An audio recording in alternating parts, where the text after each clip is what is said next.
Well, we here another week of Tech File for you. We're going to go ahead and hit that theme music and get right on into it. Play my theme music.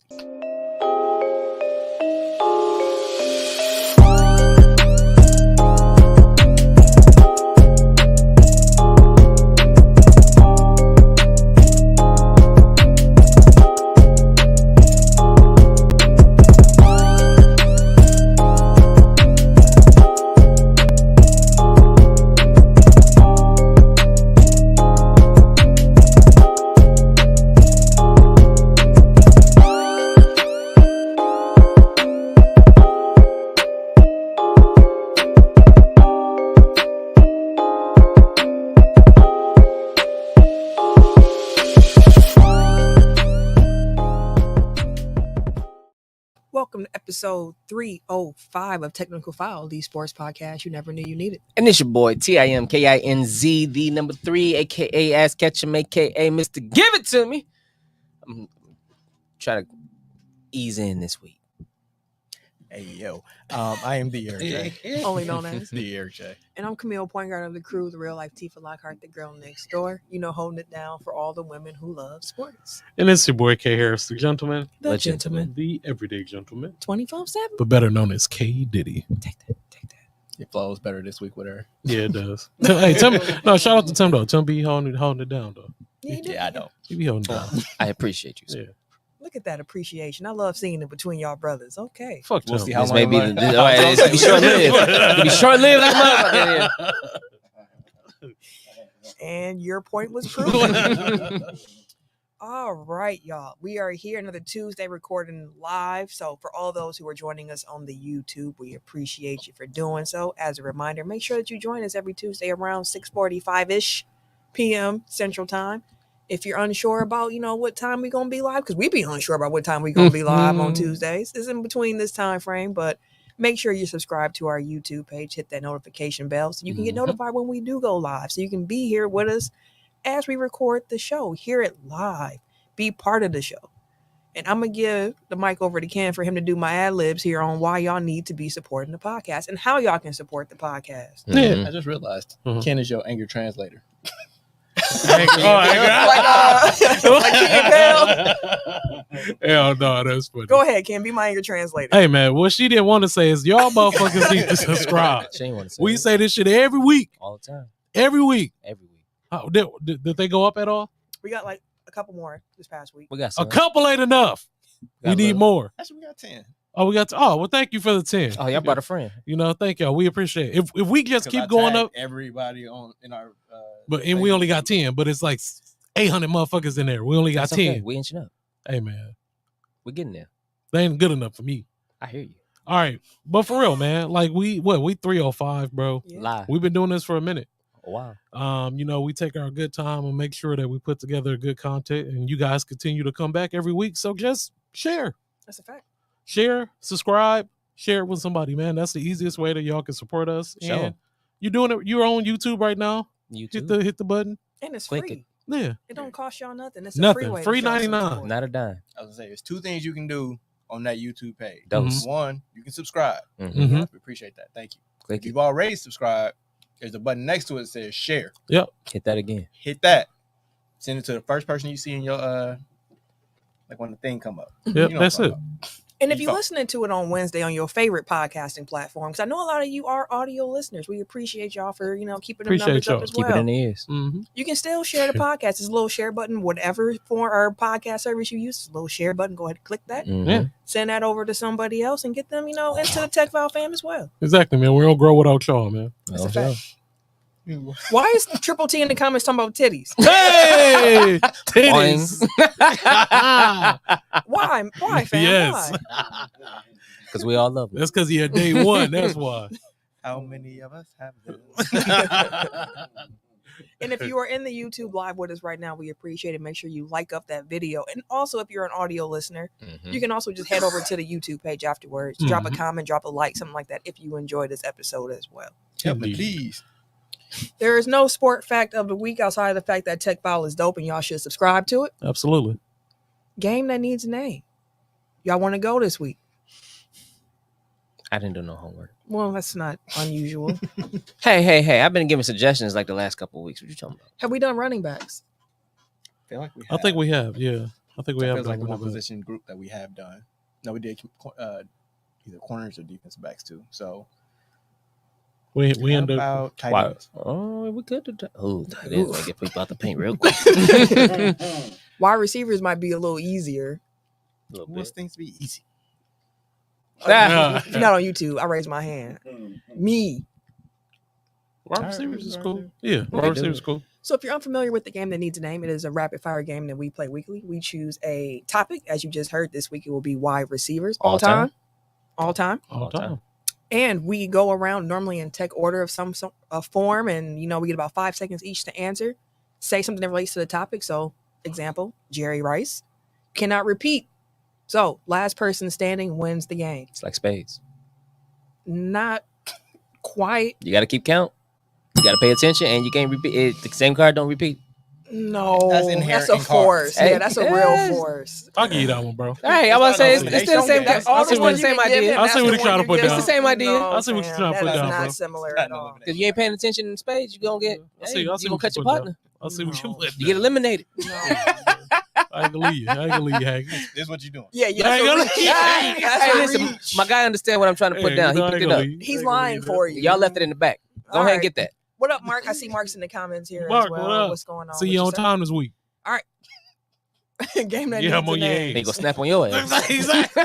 You know Why? what? Wait, Mike, I've why been am I the waiting. only one that caught? You I've know been what? waiting Okay. to say something to you, Okay. motherfucker. Okay. Game that needs a name. Mhm. Okay. Wide receivers all time. We want to go just in tech order? Sure. Yeah, that's It cool. was your idea, I think. So. Oh, okay. We can go. So I'll go, then Ken, Okay. then Tim, then Eric, For and we'll sure. keep going around. Okay, bet. Jerry Rice. Randy Moss. Terrell Lawrence. He did it expeditiously. I was about to say Terrell Owens. But it just completely threw. Sterling Sharp. Wes Walker. Walker. Who? We'll Wes give you Walker. We'll give you Walker. I mean, Antonio you Freeman. We'll fuck out through. Antonio Freeman. Ocho Cinco. Odell. DeAndre Hopkins. Cooper Cup. Fuck me. He's out there. Larry Fitzgerald. Michael Thomas. Damn.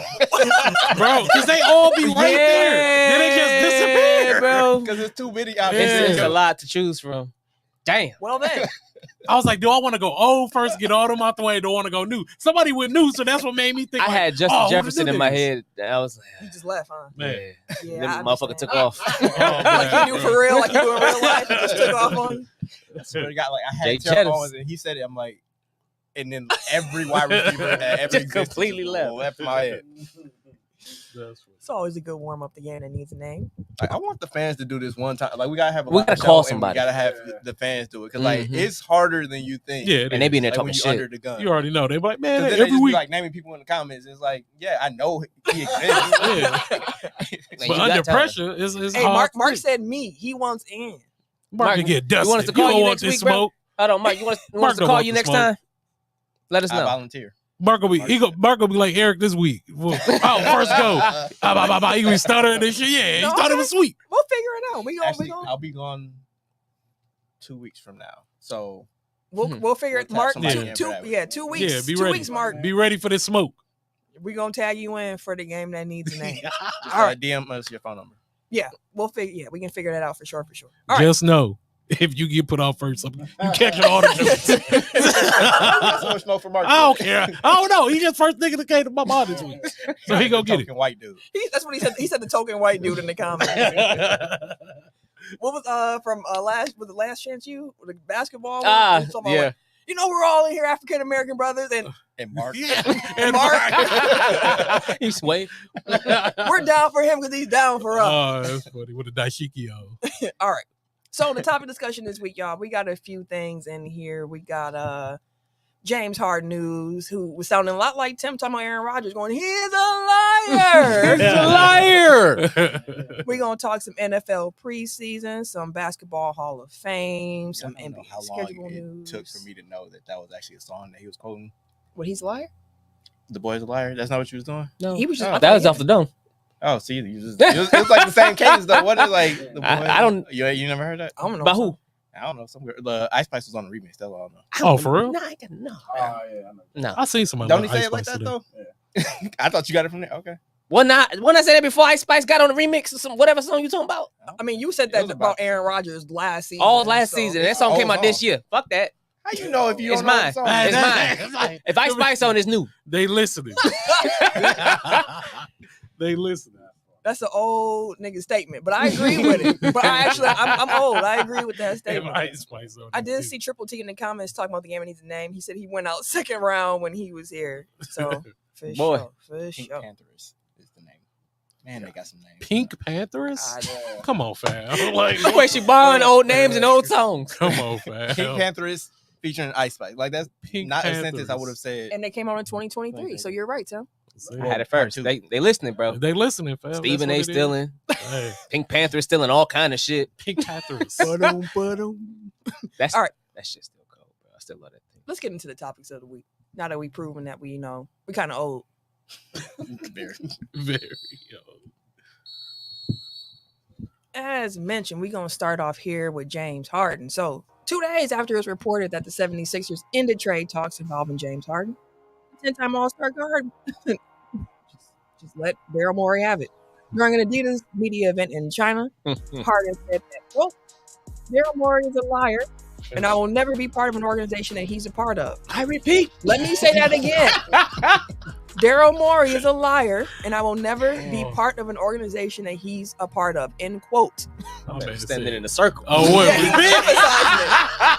He said, let me say it again. My Y'all bad. Chinese, y'all, English is not your first language. Let me repeat. I'm My gonna slow man it said, down. turn my mic up. He's a liar. My God, dang, bro. So are y'all surprised at all that Harden just came out in public just saying he's a liar?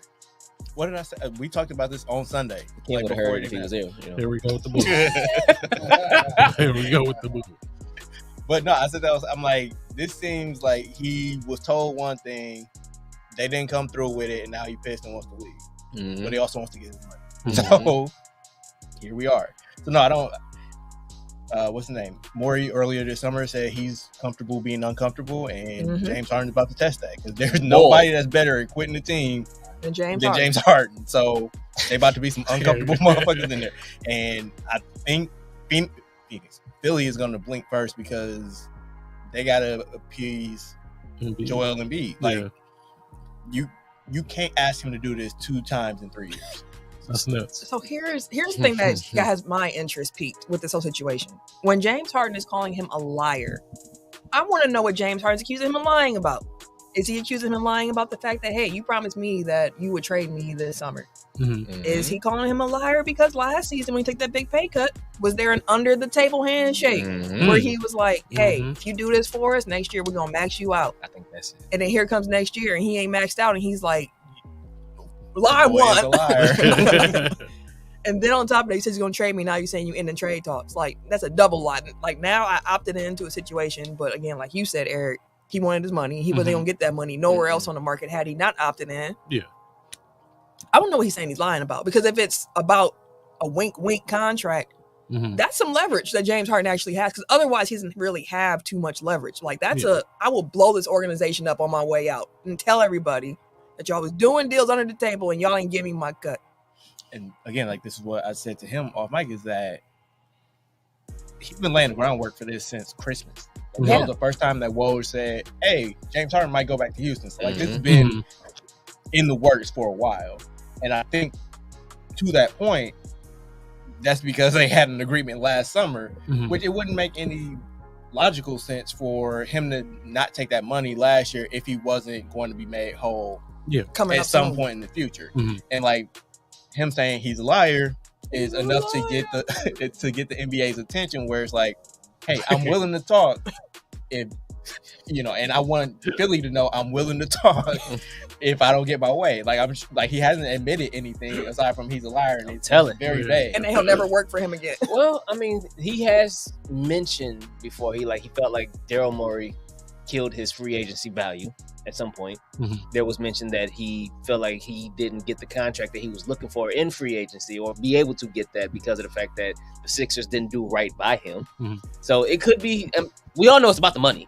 Yeah. It's just a matter of, is it because they didn't fulfill, like you said, an under the table promise? Or was it a, hey, we got something on the table, we got lined up with another team for you in case, or whatever the case may be. If you want to be here, hey, finish the season out with us, take us as far as you can. I'll hook you up next year, whether either a contract or a team, because he's been looking for a long-term deal. But he's also at 34 now, 33. He led the 34? league in assists last year. I understand that. I know what he did, Like, and I saw what he did in the playoffs too. he did that every year. But that's the thing. So like, you have a guy who altered his game a little bit to play better with Joel Embiid, kind of, you know, saying like, hey man, you can be Batman, I'll be Robin here and do my thing. But like, I think it's just really about the money. I do see a couple of comments. Cheesehead Fred said he's getting his fat suit out of the cleaners. And Triple T added that he's coming back from China 30 pounds heavier for show. He got It was also not lost on me the fact that he made this proclamation in China, knowing that Daryl Morey is not liked in China after he made them Hong Kong tweets That's right. a couple years ago. So like the crowd was like, yeah, Fuck him. Fuck him. We don't know who he is, but fuck him. Let me We love ask you, James. That's Sorry wrong. to be 34 That's wrong, though. I in can't do a that to couple weeks. Daryl. Let me ask you this though, Cam, because we kind of talked about the situation in itself, and to Eric's point, he doesn't think that Philly can afford to do this to Joel Embiid again. Well, how do you think this plays out, and how do you think that this is actually affecting Joel Embiid as well? Because he said had an interview a couple weeks ago where he was talking about like, I just want to win, whether that's in Philly or somewhere else, and that's the first time I can recall him saying like Somewhere else. And now you got this going on. I did see Joel Embiid change his social media profile. Does not no longer say a Philadelphia 76er. It just says comedian. Here you go. He a troll. Like, Exactly. Here we go, everything bro. that he does and says with a grain of Exactly. salt. So like, how do you feel about the situation? Like, what do you think is going to happen, and how do you think it's affecting Joel Embiid? I think it's affecting him heavily because he based what James Harden just did was create a toxic way hostage for some reason. Yeah, I mean, Harden has held some teams hostage. that's what I'm before in saying. the So past, you know, it's a toxic work environment. So it's just like, then you got like what Eric just said, like what he had to do with this, 2 times in the past 3 years. For him, like he just won MVP.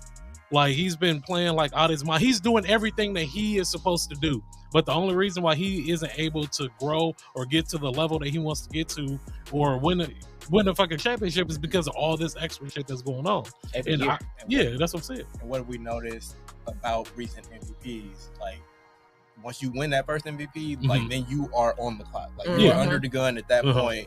Like they on your ass if you don't win. Yeah. Like your MVP is invalidated if you don't win damn near. So like he knows that the pressure is on him now going forward. And I get that trading James Harden for less than you think that he's worth is a step back, but also like him just having to carry the load like the entire year while James Harden either sits out or half-asses whatever he's plans to do. Yeah. Like I think that's worse. Like I'd rather have Norm Powell and like some trade assets as opposed to somebody that's 30% James Harden. Yeah, that don't even care. Just going through it because like he'll show up because like he wants his money. So, like, they can withhold his checks if he doesn't show up. He'll show up. Yeah. And then like when he wanted out of Houston, he came. Well, let's remember this was 2021, 2020. I think it was 2020. This dude skipped training camp. Was partying with Lil Baby in Houston. He went on like a tour of like clubs. He was in Vegas. He was in Houston. He was in Europe. Kicking it. Finally came back. First game, balled out. The whole rest of the time, was half-assing, like not even quarter-assing it on the court. Like he was there. He was out there. He did that real lazy-ass pass to like Boogie. Like, like they were about to fight in the locker room. Like he can make some shit hostile, toxic, whatever you want to say. Like he can do it. So like, do you really want that element in the locker room, or do you just cut your losses and say, "Hey, let's just do what you know what? What a brand new head coach. I could see something new happening. If he don't show up as fat suit James Harden, he go bring the scrippers with him to the locker room in the game. They gonna be turning up in that motherfucker every game. Can't concentrate on shit, bro. He gonna bring the wings. He gonna bring the scrippers. He gonna bring the rappers. Like they just go turn up in the locker room, but ain't gonna be able to focus on nothing. That'd be nuts. That would be wild. That would be hilarious. Niggas It'd gonna be be fighting. a They change. definitely gonna be in that motherfucker fighting. Man, listen. That'd be nice. You got I'm here for it. I want two to see it. entities here, the 76ers and James Harden, who both are kind of like, I can make this uncomfortable. I can make this uncomfortable. I'm cool with being uncomfortable. Well, me too. We'll bet we uncomfortable with it. We all gonna just be uncomfortable. But I feel like Philly shouldn't go that route with Embiid already kind of like, look, y'all. That's the thing. Like, if they didn't have championship aspirations, if they Yeah. didn't have a new coach coming in trying to install like his new system, trying to change things from the way Doc ran things, like you can kind of play chicken with them. But like, if this goes, either way, they're fucked. Like, Yeah, to be it feels quite like honest, it. It feels like it. because if they trade him for something that's not good on court or not as good on court, they could risk seeing to be like, hey, I can't win here, get me out of here. Yeah. But if they try to play chicken with him and this stuff lingers for forever, you could be turning him off and being like, oh, it's always some shit here. Yeah. Well, I need Always. to get up out Like of here. from the day that he was drafted, actually from before he was drafted. I Yeah. think you shared Woo, like the last 10 off years. seasons. Do I still? I think I saved it Sixers. because the process has been an interesting experience. Yes, I do still But like have it's it. every year there's some type of drama, some type of something that is just like, I don't know if this is where I would want to be if I'm an NBA player that's concerned about my legacy. Triple T said the process is over. It's been over. Mark added that Joel B. Wilden and said, get rid of the toxic person in the workplace. Now, to recap the last 10 years of the 76ers here, I'm just going to read this off. It was a tweet from Derek Bodner at Derek Bodner NBA. Sixers P guy. 2013, he traded a 21-year-old all-star point guard in Tank. That was a young Drew Holiday, by the way.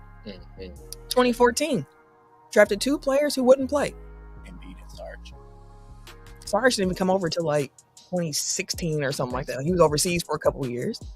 2015, they drafted their 3rd straight center.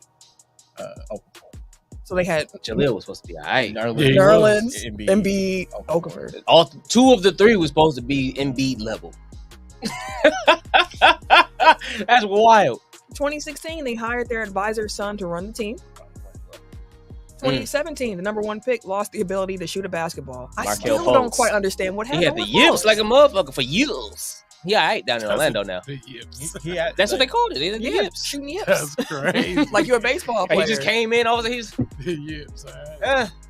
can you shoot? No. Can you dribble? No. Like the Monstars came and was like, hey, give me the shoot. Let me hold this for a minute, bro. 2018, GM trash star player on Twitter under burner accounts. And then they hired a new GM with no experience. They sure did hire Elbert. 2019, they traded Jimmy Butler. 2020. Tobias? 2020, they fired coach, hired a new coach, and then hired a new GM. A backwards hiring process there. 2021, star point guard demands trade. Tim Simmons. 2022, investigated for tampering. They lost 2 second-round picks. Daniel House. And then 2023, star point guard demands trade part 2. They are cursed with point guards And centers. and center for a while before Embiid, but yeah, they was cursed because Embiid didn't play for a minute too. So like, his first 2 years. Shell's in the comments. What up, Shell? Said, trust the process, then evil laughs. Serial Sensei added those aliens they talked about in that hearing might have gotten to Markel Fultz. that was wild. As a quick aside, with all the alien stuff that's coming out now with the government, Mhm. y'all have been having some jokes. And I have been enjoying the internet. Y'all have been making me laugh with some of the stuff. I've Like, always laughed. I mean, you can look at me as conspiracy brother if you want to, but I've always said that ain't no way, boy, that we the only. Oh yeah. We the Yeah. only- Yeah. Out Out of everything, Yeah. boy, ain't no way. ain't no way. Infinite stars, and each star Right. has planets that orbit it. Like, of Like course there's gonna Multiple be- solar Our systems. galaxy is in the middle of the big ass. Yeah, like, come on, bro. Actually, it ain't even on the middle. We're on the fringes a little bit. Like it's some wild shit. No, ain't no way, boy. But it's one of us out here somewhere looking just like us. Oh, An aesthetic. alien version of us. Well, they say Skrulls that is real, They bro. say everybody has a doppelganger. Well, I know that. I believe in how the MCU did it. The I mean, multiverse. yours records in the studio. Like, what you talking about? I mean, gotta look like Hell no. I see Sly added the 76ers are unreal. Indeed, they are. But any other last thoughts on Embiid and Philly and James Harden and this whole mess that they have brewing? They ain't going nowhere again this year. Hold on, sorry. Dude, highlight Serial Sensei's comment. Also, I ain't gonna call out the number, but the number of people in this chat better equal the number of likes on this video. You Hey. know what? Hey, there you go. Preach. Preach, brother, preach. Preach. My guy. I appreciate you. All right. NFL preseason is in full effect right now. So if you watch any sports show, for the most part, they are having conversations about who popped, who disappointed in their preseason debut. Hey. We're not going to do that. Yeah, nobody got time for that shit. Because the thing about preseason is that, the games don't count, Everybody trying to get it together. but they matter. So the question I wanted to have around preseason with this group of guys here is just more so around like when you're watching preseason ball, how do you view the game? What are you evaluating? And then how do you feel about general conversations around preseason in its entirety? Because for me personally, it's not about the wins and the losses. Like, it's not what it comes down to. It's like which players are showing up performing. Like, this is a time where we hitting. We can tackle for real, unlike in practice. Let's see how it's shaping up. And even with that, you got to take it with a grain of salt because you're playing a lot of different guys who probably ain't going to see too much time when the actual season starts. So I want y'all opinions. Who wants to go first on how they view the preseason and how they evaluated themselves? I can take it. Go ahead, Tim. I treat the preseason like the summer league. So with the NBA Summer League, is usually the first chance you get to see the rookies, first chance you get to see typically sophomores or developing players or guys who are on the fringe or trying to make the roster. You're not necessarily caring about the wins or losses. If you're competitive, you do, but you really know it don't really matter. It's more so about, like you said, the development. So with NFL preseason, especially because they took away a game, they are allowing the starters to hop in that first game more often. Get a couple snaps at least. Right. So for me, take the Packers, for example, there's been a lot of talk about our quarterback. Of course. That's the big news story this offseason. So all I wanted to see was, does he make certain throws, how he handled himself under pressure, if he's getting pressure in the pocket, if he composes himself, is he going to scramble or not? Like, what does he do when he has certain situations? What do our wide receivers, can our receivers get open? Like, just general things about the little things, the mechanics of it all. So, perfect example there. Jordan Love was 7 for 10. Cool. He had a decent start. In essence, he had a good one based off his QBR and everything like that. But a lot of people stick on the one throw he missed with Musgrave across the middle. To be fair, Musgrave was open a lot. Musgrave, was open. That motherfucker be moving. I like it. I knew Tay gonna be like Tim's favorite player. I guarantee. No, but I do like a mobile tight end that happens to get open. Travis Kelce is a monster because he stays wide open. They game plan against this motherfucker, and he's still wide open because he can move, he can run a route well. What I noticed with our rookie was the fact that he was running and he was open a lot. The one play that Jordan Love missed, he sold it. It is what it is. It happens. We seen Rodgers do that shit on normal plays a million times last season, so he had to get the fuck on.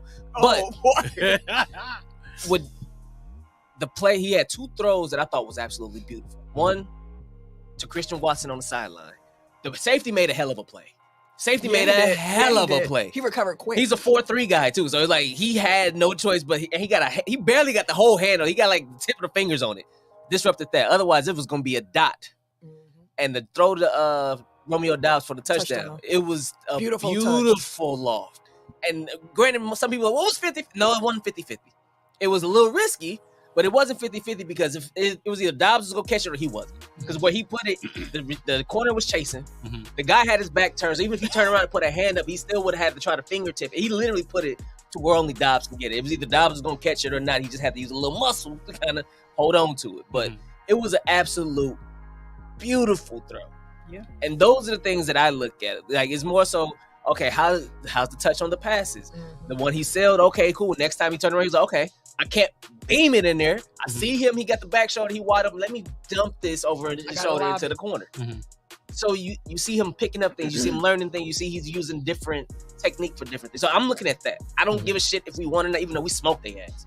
I don't give a care, really. It's more so just, what are we seeing? The guys that they're talking about in training camp, the undrafted rookie Valentine got a pick. He was drafted. Oh, 7th round pick. I'm sorry. 7th round pick Valentine. But they was talking about he been doing well all training camp. And that's the piece for me where it's like you hear what's happening in practice, and I want to see how that translates when it's like game speed. So like Valentine was a good one where it was like, I've been hearing about you all practice. So to see you come in the game and produce is like, you might have something here. He might be like Sam Shields where it's like, I'm gonna force you to play me. Right. You ain't gonna have no choice. You ain't have no choice. Keyshawn Nixon had a sack. I was like, oh. Quarterback blitz. I said, oh, that's different. Okay. But it's like little things like that where I'm just like, okay, you see different talents doing different things. You want to see people. I seen Quay Walker out there making a couple plays. Wyatt. So like you see the guys that we drafted last year make it play. Granted, yeah, sure, it's the preseason and it may not have been against the, but all week leading up to it for the Bengals practice, you hear the same names. Even the Bengals players came out. Oh, Jordan Love, y'all might got one. Y'all might got one in Green Bay, and this is one of their best players, one of their veteran corners. Hey, y'all might actually have one in Green Bay. I heard that. I was like, I can't wait to Friday. Let me see what he doing on Friday.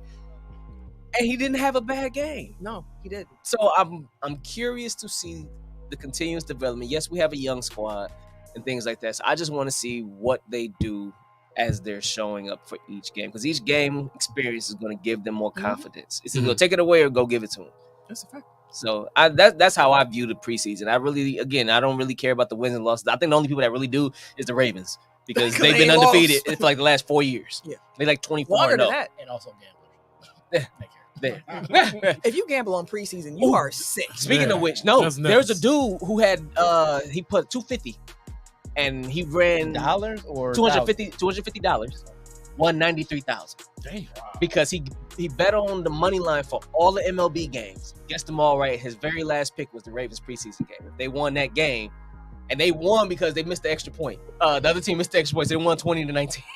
That's nuts. It was a 2-point conversion, but still, they missed it. So the Ravens ended up winning that game, and bro ended up getting $93K. I was like, damn, crazy. 250. That's Mark nuts. added in the comments one black quarterback, and also that he looks to evaluate starters in the process and occasionally the rooks. Ken, what about you? Because I saw the Bears. I saw your boy Justin Fields was 3 of 3 for like 100-some yards. Because he had 2 crazy screenplays. Yeah, right. No, hey, I saw people knocking that. I'm not even knocking that because DJ Moore did fast his as shit. That's bro. what I'm saying. Where it's like, well, that's what we need. That's why I said I got one in DJ, bro. Like, as soon as I saw that, I was just like, let's go. So, like, if hey, first off rip, like damn their first pass, like what are you saying? Like that, of course, made me super excited. how do you view preseason? Yeah, I basically view it similar to like how Tim is. Like I'm mainly focused on like the progression of Justin Fields, and then the new people that we get in, and then also like the picks that we picked up. So I just want to see the progression of everybody. Like, is Justin Fields, does he look more comfortable? He looks hella comfortable now. Well, from what we've seen. Throwing screens. Yeah. See, Tim always got to hate this bullshit. Can't never just let a nigga win, bro. Motherfucker throw the ball 2 yards and all of a sudden he love to hate. As long as it incorporate getting touchdowns and W's, bro, that's all that matters. But yeah, that's how I view people. I don't like, you can't, like the media, the sports media, like makes it seem like preseason is like life or death, or like it's dire. Like, oh, like they lost. Oh my God, how could they lose? It's fucking preseason, fam. It's August and they live anything. Like that's like how they portray it. They make it.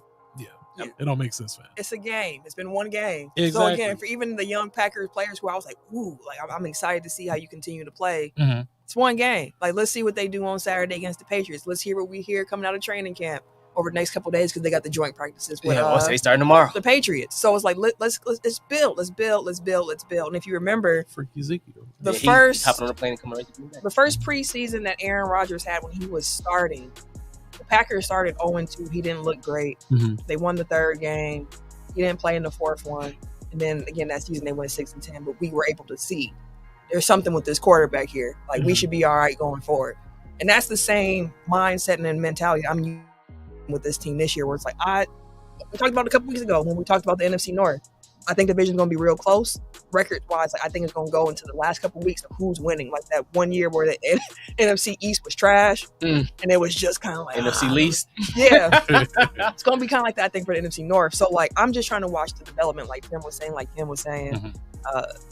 but it's fun. Like it's exciting. Like this is the most excited I've been for a preseason game in years because it's like this is all new here. Like one thing that did stand out to me with the Packers, I just want to call it out, is that they are fast. Like I don't remember seeing the Packers team move this quickly before. Like everybody, like they finally invested fast. in speed, bro. Both sides of the ball, fast. Our linebackers are running 4.4. Wild shit. It sounds like all of you guys are process overs. It's the preseason that is the healthiest way to look at things. Like, if you living and dying with preseason outcomes, then I don't know what to tell you. That's too stressful. I mean, you like, got right. The season's already stressful. Think about the Texans fans. The Stroud didn't look too hot. Fucking Richardson really didn't look too hot for the Colts. He got named starter. Yeah, he He did. But I mean, that was a rough. It was go. up But and down, again, it's preseason. He was doing he got stuff time where to get it right. He based the on throws, man, but the actual ability. And the thing is, because like the outcome doesn't matter, then you can't really judge it on, the winner or the loss, because like you don't know what the coaching staff is looking for. You don't know what, like maybe they're trying to see like what exactly the rookies can do. Like what is like where are the guardrails? Like where do I need to make sure? Okay, we can't go there yet. He's not like the screen pass or the wheel route out the backfield. He ain't got that yet. He can't make that. Right. He can't make that throw yet. Or like, crossing pass, like whatever it is, like he can't pick up blitzes, like a running back that you like running the ball that's fast, can do all these other things, but his pass pro ain't great. It's like, okay, well, we know it. We gotta work on that to get him up to be able to be out there.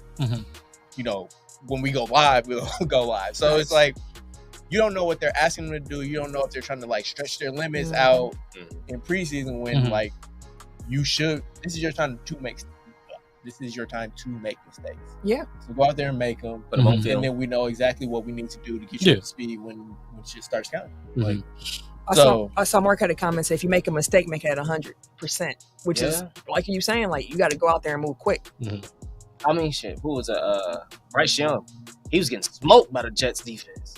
Yeah, that line was looking terrible. Every throw he made, he was getting blasted. I'm like, good lord, they hitting that man like that. Shells added that he has zero expectations for the Packers season, and it feels amazing. Like, I can actually really enjoy the game. And then Mark added that Lance looked pretty bad. Yeah, he did. I mean, that touchdown that he got was so wild. Trey Lance hit the corner in stride, bro. Corner breaking across the thing. Trey Lance was running. He looked, turned around, threw that bitch, bro. Hit him in stride. It was like he was throwing it to him. Bounced off the corner's chest into his receiver hand. He still got a touchdown. That's great. It is what it is. But to the point that y'all were just making about Anthony Richards getting the starting job in Indianapolis, Bryce Young was also named the official starter. But they've been saying good things about him all offseason. In Carolina. And CJ Stroud for the Texans, he's going to start the second preseason game. They haven't officially announced him as the starter, but it's trending that way for sure. Okay. All right. Well, keep enjoying the preseason, y'all. Another kind of philosophical question, but like, where do you guys stand on starting with? Depends on the rookie. It really do depend on the rookie, because some of them just like, nah, bro, you need to chill. And others, some teams are desperate enough to where they know that they're not going to do much, so they cool with starting the rookie. And teams like that, I'm okay. Like Richardson, for example. I feel like the Colts in the AFC South maybe 2 years ago, they probably wouldn't have started. They're trying to win. Right, because they had a squad that they felt like, okay, we can take over the AFC South. We can make the playoffs. We can do this, that, and the third. Which is why Jacksonville's going to be good this year. Yeah.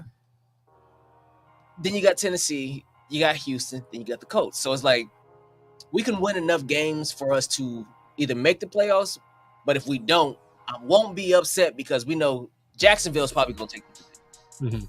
If we can sneak in, because they barely did anything really last year. They have their whole issue with their running back situation right now. So I feel like they like, you know what? We'll let Richardson start. Let him take his lumps, this, that, and the third, because of the fact that if we make it, we do, we don't, but we're going to let him develop for sure. That way we can make sure we can find our next quarterback. Then you have teams kind of like,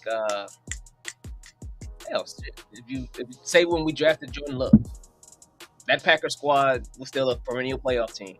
Our Packer squad now actually technically, last year we lost. So we're not perennial no more, but we were a perennial playoff team. So if we was to get rid of Rodgers that year and we drafted Love, it's kind of like, no, I would prefer him to chill. I would prefer him to wait let's see what he got, because otherwise, I feel like we're gonna force him to Baker Mayfield, Johnny Manziel. Like when the Browns was drafting these quarterbacks and throwing them straight into the fire. In front of them, no. They didn't, but also Johnny had some other issues. I just watched this doc. Like he was a Johnny wild. was a wild boy. He was like I'm mad you I don't didn't remember know- any. Like, I don't he was a remember- wild boy. I just knew him as a player. I didn't know No, all the Johnny off the was a field party. stuff. Yeah, I don't. Johnny was Yeah. party wild boy. Like, I see. bro. Still to this day. Is I he see really? it. Yeah, he's still up. I was like, Jesus Christ. I ain't my watched the nigga. doc. I seen the clip. It's good though. It's really good. I seen the clip when he was talking about his pro day and all of that stuff like Mm. that, and him and his lawyer and his agent and his lawyer running routes for him. I didn't watch. I say I don't remember that part. Yeah, bro, it got to Johnny Manziel got to a point where he was so fucked up. He had a pro day, and the receivers got He hurt. was hung on his over, right? He was hung over. I remember that. This was like 3 days. This is like after 3 incidents of his agent, like, bro, what the fuck? What the fuck? Uh-huh. What the fuck? His receivers got hurt. So on his pro day, he literally had his agent and I believe his lawyer running routes. Was You this in gotta the get the job documentary? done. Yes, it's in the doc. It's a clip from the doc. Did you see that in the documentary? I don't remember that part. It might, it's Bro. it's probably in there. It's wild. Because I was doing other stuff too, so yeah, it was in there. It was It probably probably like was in a 2-minute clip where they was talking about how he I passed might the have to drug watch test. that. on I know his it was pro multiple day. times him being drunk and all types He was of drunk shit. as shit before the Yeah. combine. He was He drunk had- as shit He right had after his that. mind you, he had his best games with hangovers. He had the backup quarterback taking his piss tests. I Yeah, mean, yeah, I played. Like shit like that, bro. Mark it was added wild. that Johnny could ball out in college alone based on talent, but he didn't have it between the ears. No, Like, college even looking he was back, cold. No, bro, he still wasn't, bro. Yeah, he was. But he Oh, also fuck. had He just won, bro. He also had Crabtree. He was just a winner, bro. Like he He wasn't had that he had a good. good team That's what around. I'm Yeah, saying. His really good team team was around. good, bro. Like he just excelled because of the team, bro. And in certain levels, like when you get to count, like your talent alone can still carry you Yeah. so far. And then you get He to the said next that he level. didn't worry about. He said call hiking is go time. Like that's what he said. Like he didn't study, bro. They literally like the coach gave him these 3 things that you could do. Call hike, whatever you see, do it. So not like literally his whole Willie career, they Beeman. wouldn't run the plays. It was just him call hike, run around. See, I mean, You it's like- open, I'm for the throw it. And it's like me for a little bit. Like people that grow up as like gifted kids and like Mhm. they go to the schools and like they can Coast they a little bit. they just code at school. Yeah. Like they never develop the habits of like I gotta study, I gotta do this, I gotta Yeah, actually he- work hard to get good grades. It's just like shit come easy. It's come natural. Yeah. And then once you get to the level where you can't coast anymore, it's a rude awakening. Like Yeah. you This ain't what I thought it was. no. And if you don't have the building blocks from lower level, Mm-hmm. like you're going to stink. Like unless Yeah. you're just like that Extremely. cold. Like a Mike Vick, who was like, I got to the league and I was still out here just doing what I do. Like Yeah. he said, it wasn't until he got to the Eagles after he had everything taken away from him and he had to work to get back get it, into the yeah. league. That he was like, okay, now I'm in my playbook. Now I'm studying. And then when he got to Philly, he was actually a quarterback that studied the game. Like, Yeah.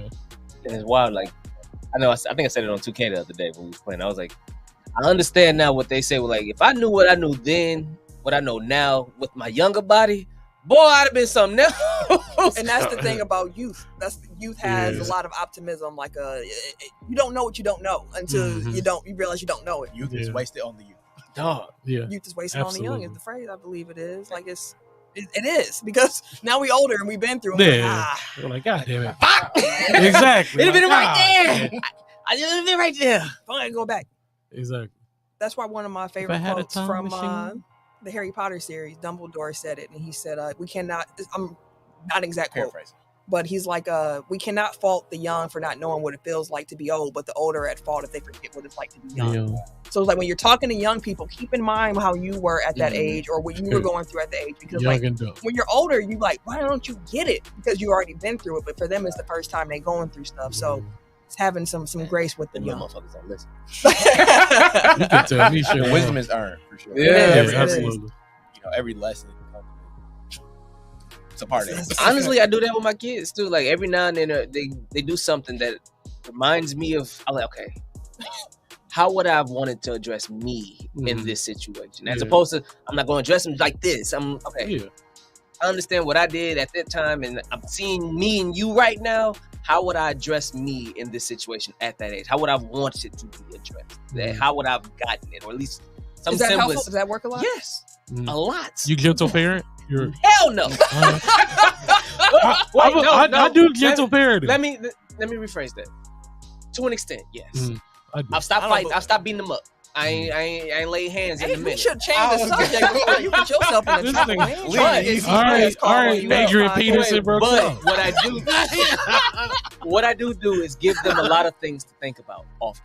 Like I make them think about a lot of different situation scenarios. Or I actually got him from Eric, the whys. He said when he grew up, he had to think about the whys a lot. Shells in the comments. Whoa. Wait a minute.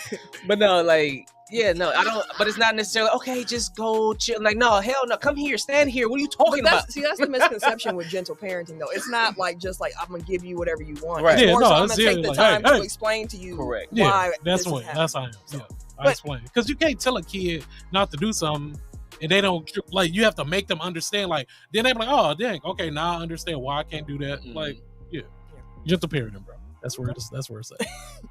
The 2023 Pro Basketball Hall of Fame welcomed them to new members, highlighted by Dwayne Wade, Dirk Nowitzki, Paul Gasol, Tony Parker, Becky Hammond, and Greg Popovich. That's a stack class. It's That a very is. stacked class. Yeah, Did any of y'all watch any of the ceremony proceedings from the Hall of I Fame? seen I Tony didn't Parker's either. clip about Tim Duncan. I watched D Wade's entire speech because I had I to. love D Wade though. Because It's my boy. Yeah, I hear It's you. my I love boy. D-Wade. I hear you. It's a great 25 minutes. I would not waste it. It was not wasted. I did not know until the speech that he wore 3 because of Allen Iverson. 'Cause I wore the arm sleeve because of Allen Iverson. Like Jordan's my favorite player, but Allen Iverson was the one that had me just kind of I can do that. Like, Mhm. and I just wanted to shout out Allen Iverson because the way that he showed love, I just love to see it. It's the old head who's like, hey, I appreciate y'all young bucks. It's gentle legend. I don't know. Like, Gentle legendary. Gentle legendary. But it That's is funny. like everybody Yeah. else Yeah. is so like they're so territorial about like Their they're legacy. insecure about like their legacy. So it's like, oh my god, like this dude that came after me, he can't possibly be better than me. He just got this, that, and the third. That like the situation around him is better. So, like, Yeah. but if I had all them things, I'm the I best would've number been 3. Like this. Like, Did y'all hear Rick Barry's comments? No, what do you say? He was talking about that because he was getting mad that everybody talks about his era saying y'all was playing against plumbers and y'all was trash, and he was like, I'm tired of it. but he's like one of the most notorious haters in NBA history. That's why it made me think of it because he's the opposite of Uh-huh. what you're talking. What if I can find the clip? I'm gonna try to find it. And because I remember he was talking about like Jaylen Brown's contract. And he's like, this dude is getting $300 million or whatever it is. He can't go left, and I think that's bad because I only made like $800,000 in my career or some shit like that. Like he Jerry West.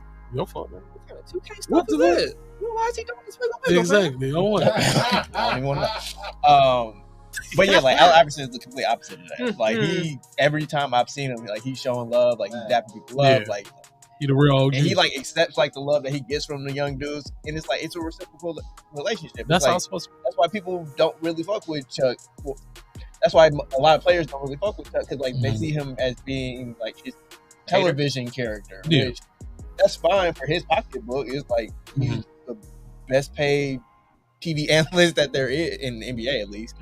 I found the Rick Barry rant. I do okay. want y'all to hear it because he actually had a point that I've made before, and I thought about it with Winning Time, which we'll get That's to a that little Jerry bit later. West.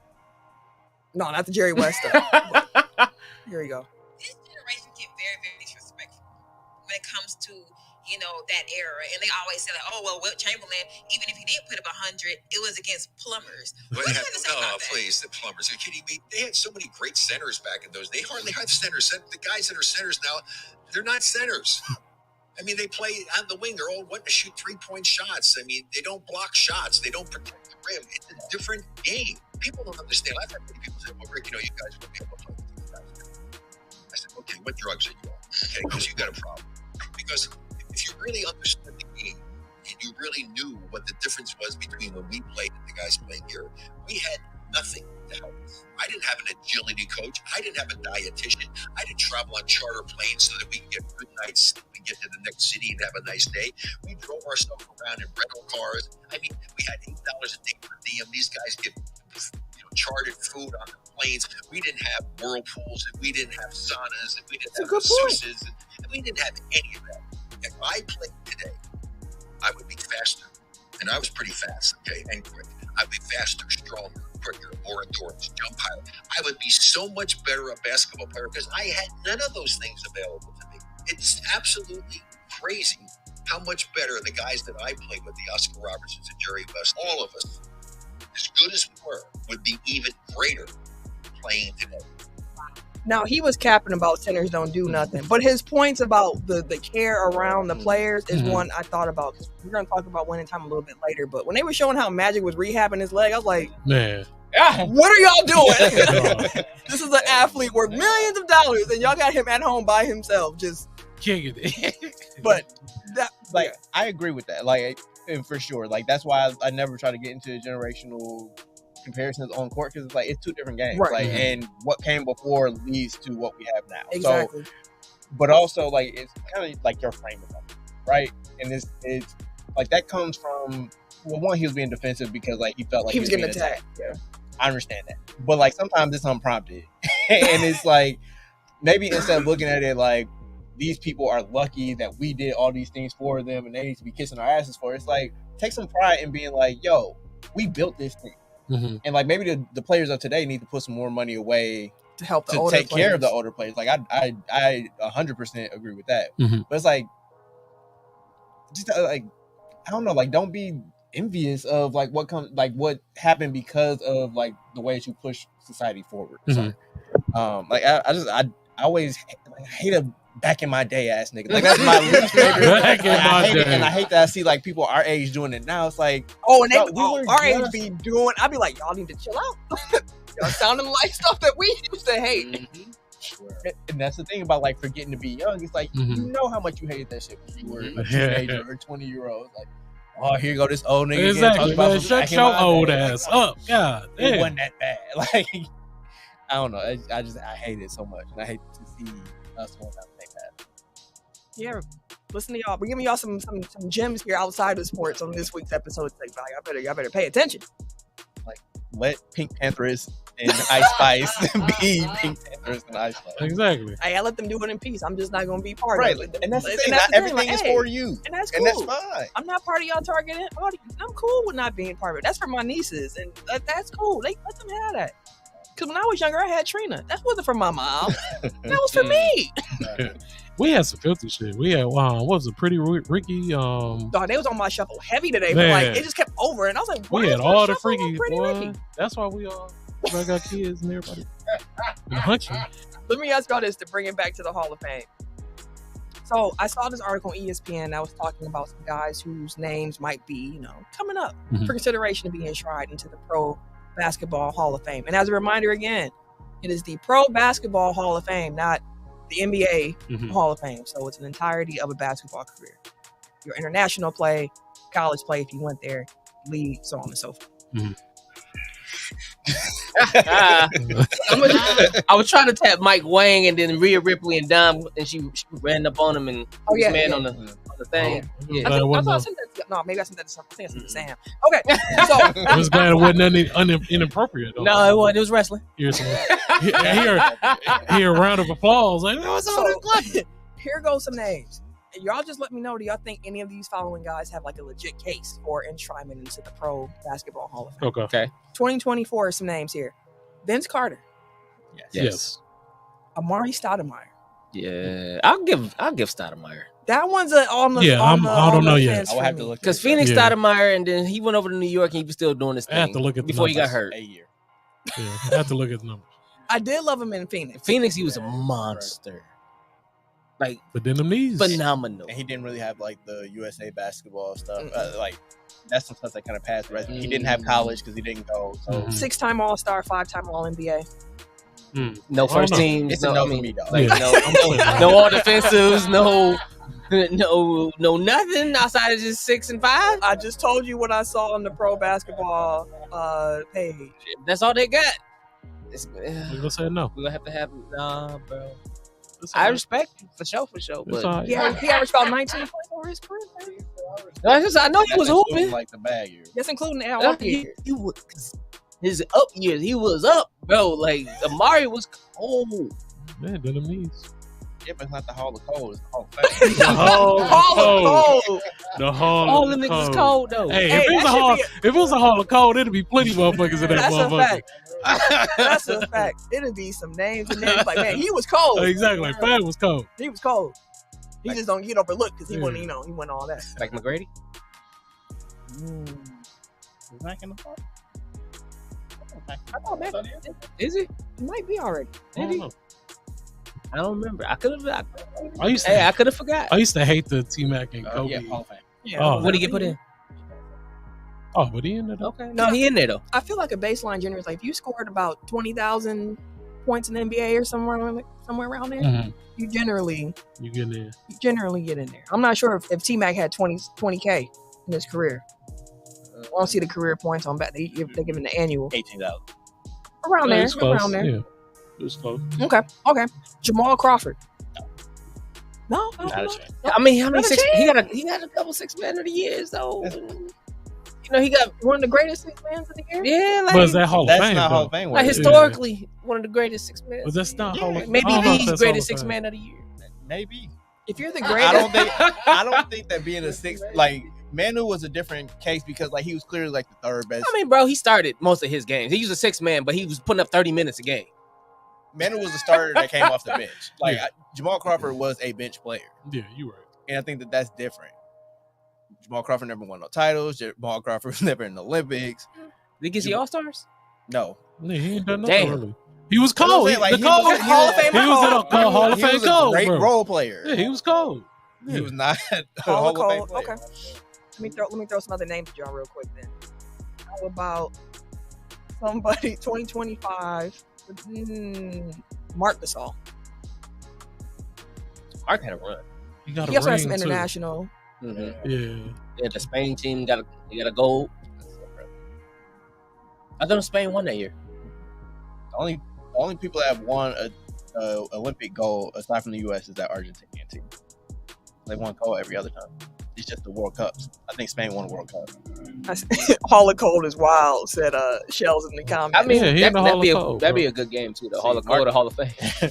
Mark Gasol, 3-time All-Star, 1-time champion, 2-time All-NBA, Defensive Player of the Year, maybe. won all defense.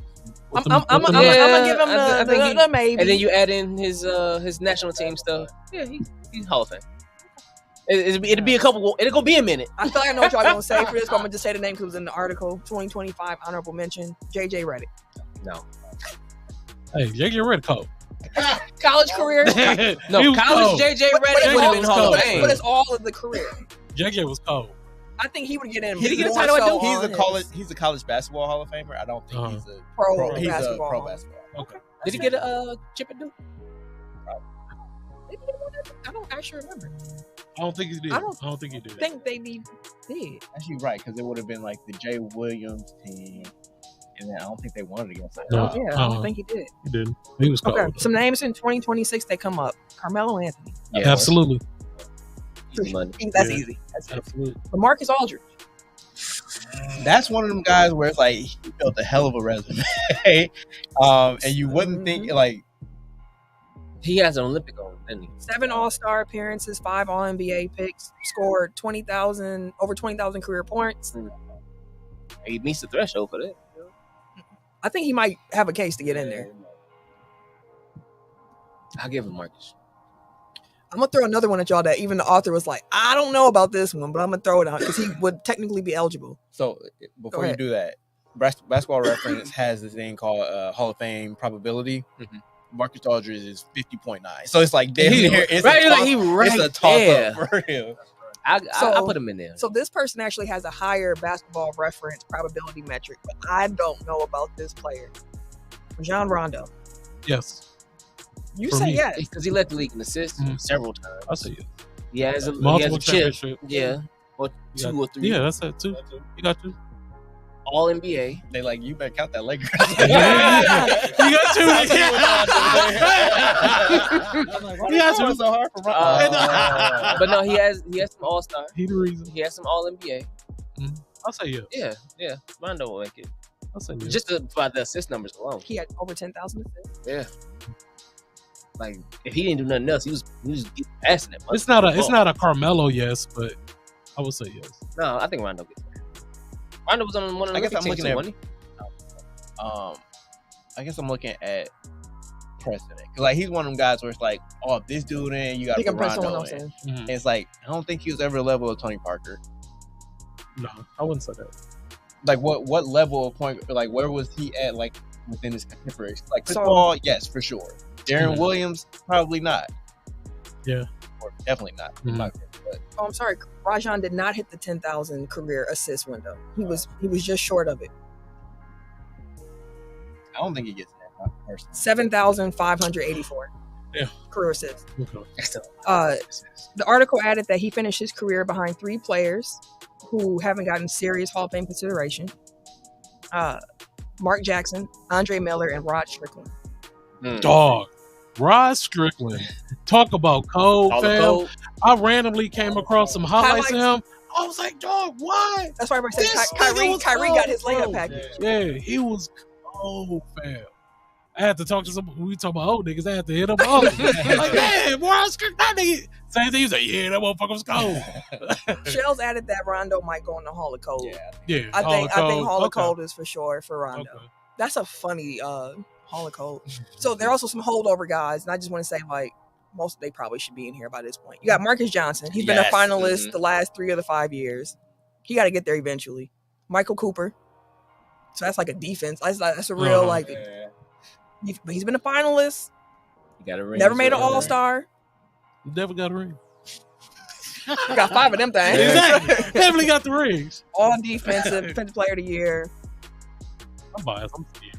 The article pointed out that he could point to Casey Jones as somebody who also never made an All-Star team and got into the Hall of Fame. Casey Jones.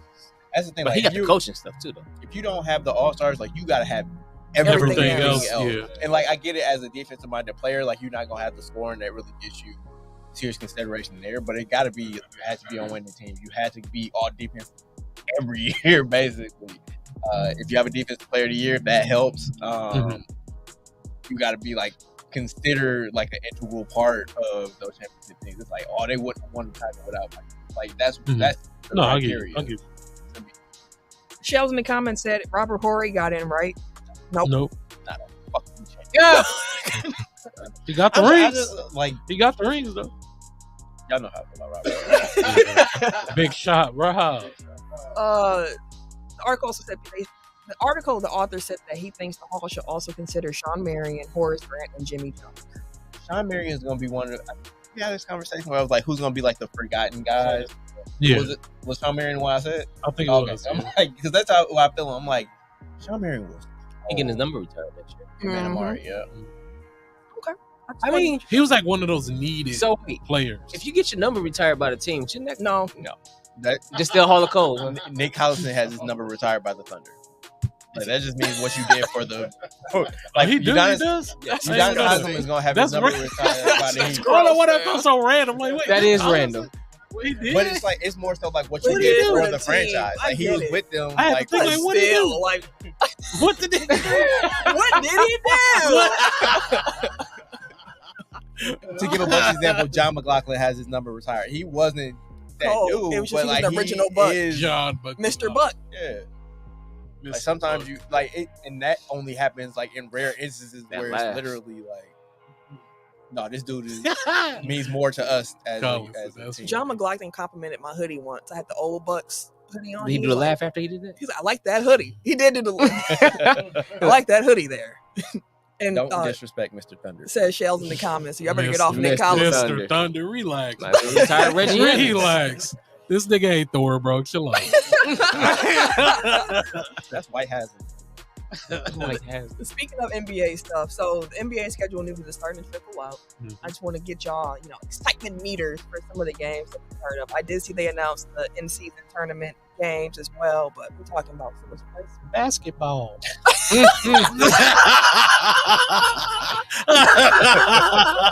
Fergie will forever. DeMarcus Ware sang the national anthem better than Fergie.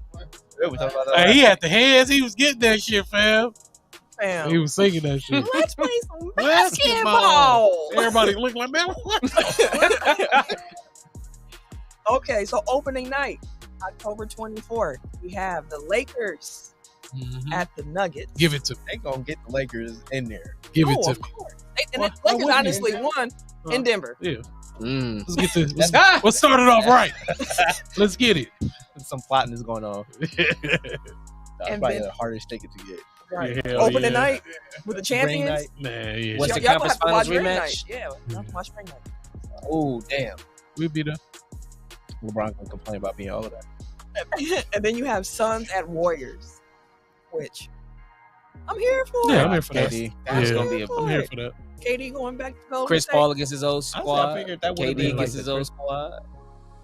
You got Bradley Beal in his new joint. Actually, I guess you got to worry about injuries with both of them teams. So Both of them. you better get it in while you know What's that on they only Phoenix? have to. To that point, the first TNT doubleheader That's a of the good- season, that Thursday TNT doubleheader. Mm. You have 76ers at Bucks, Mhm. which is followed by Suns at Lakers. Hey. And I was Yeah, like, they did that because this is going to be the first time they can build Kevin Durant and LeBron playing each other because they haven't played each other since 2018. Yeah. Watch one of them like spraying an ankle or something. Ah, don't say Not that. gonna be No. good. Jesus Christ. And if you want to try to get them stars That in literally that just gave me marquee, chills. I'm you crying. better have that game early in the season. Yeah. That's going to be Mm. good. Give it to They me. have. You said. I think you started to say it. They haven't played each other since before the 2018 pandemic. is the last time that Kevin Durant and LeBron James have faced each other in the They finna basketball go game. crazy. That is crazy. They've been injured. One has been injured over the last 5 years. Nah, Each other that's- matchup. That's wild, folks. Wild. Yep. It's going to be a great game. I'm Shit, have excited. they even played in the All-Star games? like I don't KD think done so. missed like the last. I don't 3. ever remember, like, I cannot remember both of them being on the courts. That's, hey, it's going to be Yeah, good to see. that should be a fun night. Yeah, it's we gonna got be fun to Bucks, then Lakers. The whole Tech Foul crew is happy with that. That the Bucks and the Mhm. Lakers there. We'll see if Marathon James Harden watch shows party. up When is that? Thursday, October 26th. Lakers everywhere, Damn, I baby. ain't gonna be here. Then we have the Christmas Day games that came out. You got Bucks at Knicks, which let me not be a spoiled Bucks fan at this point. I remember a couple years ago saying like, "Wow, we playing on Christmas. How amazing is this? This might be the first of many years to come." And it was the first of many years to come. Bucks get the first game on Christmas. Like, that's kind of a demotion. Like I know. I was. Didn't they give us the first game last year, dude? No, it's all, the Knicks are always the first game, and we haven't had the Knicks. I mean, like the first one of the first Christmases we played on was It's going to be a good Knicks. game, though. 18, right? This is a better Knicks team too, so that should actually be a pretty That's good going to game. be a good game. 76ers at Heat, follow that up. I feel like we should have got. Christmas, yeah. Yeah, I would have enjoyed that. Celtics at Lakers, Oh, yeah, give it to me. classic rivalry right there. Yeah. Fuck them. Mavericks at Suns. So we get to see Kyrie Kyrie. and Yeah, Luka up Luka. against KD and Book and Luka Bill. looking good, too. Yeah, because Thin he down. take that national team, he can take that international play Yeah, serious. he thinned He down. said the Oh, look NBA at is him. easy. They be toying with them in there. Yeah, bro. You throw them in the NBA. You're right. And then the end of Luka slate cold. on Christmas, we have Warriors at Nuggets. I feel like, I mean, I get why, but I feel like that's a game that's too good for like The nobody's last gonna game. watch it because we all tired. Everybody's not sleeping, yeah. Take a nap sometime. I don't know. We ain't gonna figure that out. It's also NFL games on Christmas as well. Hey, man, they got to get it, too. Do they really need to take infringe on the NBA's day? I wouldn't, but. Last year I got it. It was a Sunday. Mhm. Like, okay. This year y'all got Christmas Eve games and y'all got Christmas Day games. Ain't they Like, doing Black Friday games too? I think so. And the They get all NFL that is so money. big, it like you can't stop it. They get all Everybody that gonna money. watch because it's the NFL. Everybody going. A lot of people gonna bet. Like that's probably one of the biggest bet seasons of the NFL. Yeah, man. Yeah, man. Okay, so also just want to throw out the fact the first Lakers Clippers game is gonna be November 1st for you Do Laker we even fan care here. about the Clippers anymore? Like, are they? If they get, You I mean, I wait, guess if do they you- get they end up with James Harden. Wait, do you still care about the Clippers as a Lakers fan? Fuck them always. I'm not like scared Like, because they you're not- always you're not hurt. circling now on your calendar. Hell no. like, it's like- And then I hear Two. what Paul George talking all the bullshit on the pod, talking about he coming for the league and all this shit. Like, Fuck you, son. Speaking of that podcast, I saw Stephen A was on there. Why he dressed like a scammer pastor? Who do? Stephen A. A skate. I got to show you. Reverend Lovejoy. He what's his name? Creflo Dollar. Mm. Creflo. That's Oh my funny. goodness. They Those was making passes him collection played around. He was talking about the Kwame Brown clip too. even want to know No, what. He said, I don't Dog. regret what he said. I don't necessarily regret what I said because I meant what I said, but maybe I shouldn't have said it. Gilbert Arenas cooking. I didn't expect. He be cooking. He be cooking Kwame Brown, bro. Gilbert I mean, Arenas like, the just more that I've listened to Kwame Brown, like, he is kind of a piece of shit. So I don't feel that bad. Gilbert anymore about, like, Arenas any slander hilarious, against bro. All right, so we're gonna do some mini Tech File Cinema here. We got Winning Time episodes 1 and 2 to discuss here, as well as the first episode of Hard Knocks. Sly comment. Sly said, "No, it's a running joke. He dressed like a nigga wearing a wire." A nigga, right? A nigga wearing the one. That's funny. That is funny. Okay, y'all want to talk about Winning Time first or Hard Knocks? I only watched one of them, so Which one did you watch? 25. We can do Both that first. episodes? Yeah. This nigga buff song? Yeah. Come on, fam. Come on, fam. Come on, fam. What I can do the buff song for the pod? He had to. He had to. I had to kill him real quick. Okay, so we can The start. funniest thing though, on his podcast, he be cussing, and it always like It sound weird. It sounds yeah, weird. it do. It sound weird as hell. Do y'all parents? When y'all grew up? Did y'all parents cuss around y'all? yes, No, mine didn't. yes. Mine didn't either. And now my mom does cuss, and it's been a real She's like, "Oh, adjustment what? where it's like, I'm not used to this language. Mother!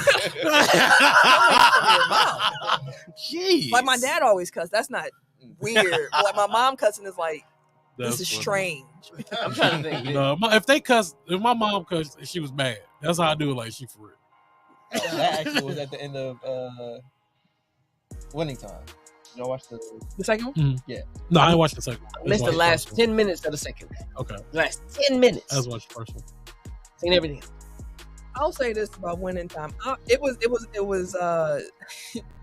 It was cool coming back to those characters because I like forgot how much I actually enjoyed Yeah. the first season. Like when I saw Jerry West, I was like, "That's my boy. It's angry, yeah. Be angry." Motherfucker, stay mad, bro. I also forgot how horny they made Magic on that shit. Bro. Boy.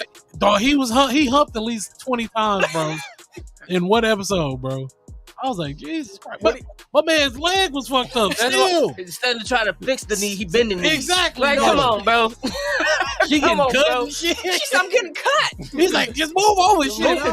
Find out. Hey, figure it out. He says in the show, he said some people addicted to drugs, some people like the alcohol. He said, I like pussy a little too much. One mad at him. I was like, it happened. It happened, boy. Come on, yeah, we all been there. I said, they sure got you in here humping, boy. First episode, I was laughing. They made Kareem look big washed Oh, yeah. to start off until that Off scrimmage top, started. yeah. He had big Jimmy Butler. I mean, he's the original Jimmy Butler.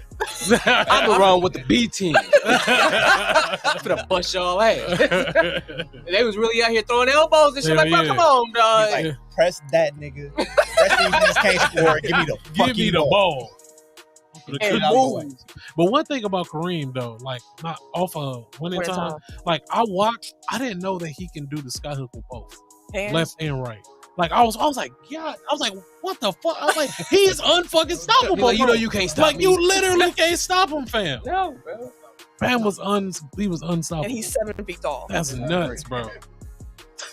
And the crazy part about Kareem and how they portray. And now, so let me rewind. Mhm. One question I have about this season, Winning Time, is what time frame are we covering here? I have no Because it clue. started in '84 when they Yeah. were playing the And then it Celtics. jumped. Then it jumped back to the Yeah. season right after they won the title where Of we 81. left, where we left Mhm. off. Mhm.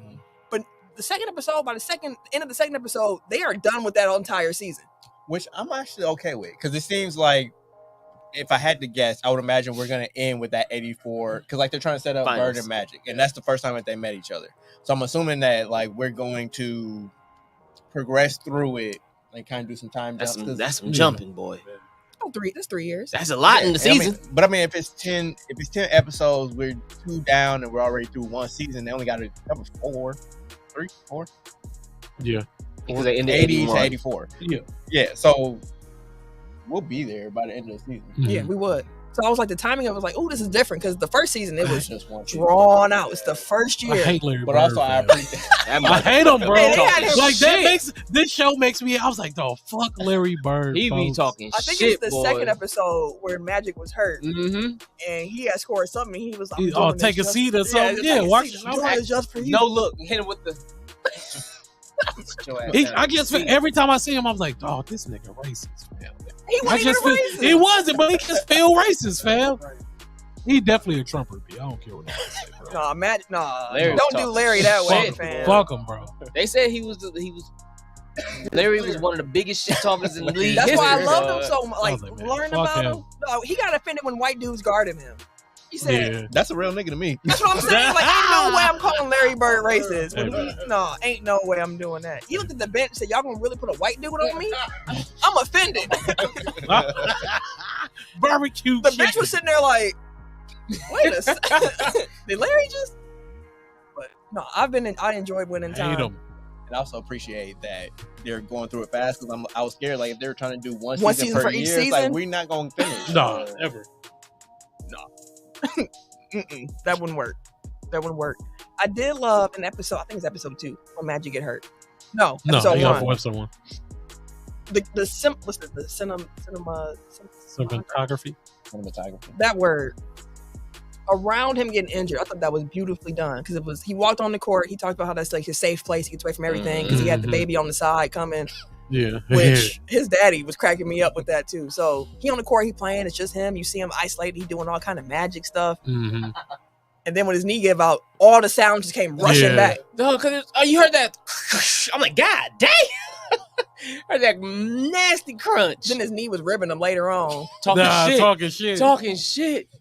This how I get treated for keeping it real. I tell you how it is. I'm like, dog.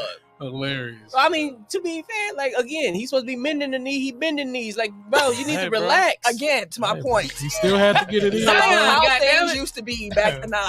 That's how I know. I was like, damn, these motherfuckers are the originators. No training staff, 2 coaches, no, like it is. We are thankful that Magic actually was able to come back from that knee injury. Because looking at how they was treating this man on rehab, I'm Man. like, how? They just had him in the ice tub. Someone was massaging his knee at one point, and then he in practice 1-on-1 with Pat Riley. Like, On the court, knowing damn well your knee is like 30%. Getting roughed up by Pat Riley. and you said that you saw most of the second episode. Yeah. You didn't see the second episode yet. You saw it. You I didn't see the didn't second know. episode. I won't ruin it for you. But I had to put a quote that I No, you love good. from it, the second episode. Mhm. Pat Riley said, everyone's an effing hero in their driveway. You put them under the Mhm. bright lights, clock ticking down. Most of them are praying that the ball don't come to them. One guy praying that it does, and he's talking to Magic. Magic's like, I always want the ball to come to me. And Yeah. Pat Riley was Always like, been that guy. not me. I watched that guy for years. Jeff Like- Teague said that was thing. He was like, Jimmy was cooking. He threw him the ball. He like, No, no. give me the ball.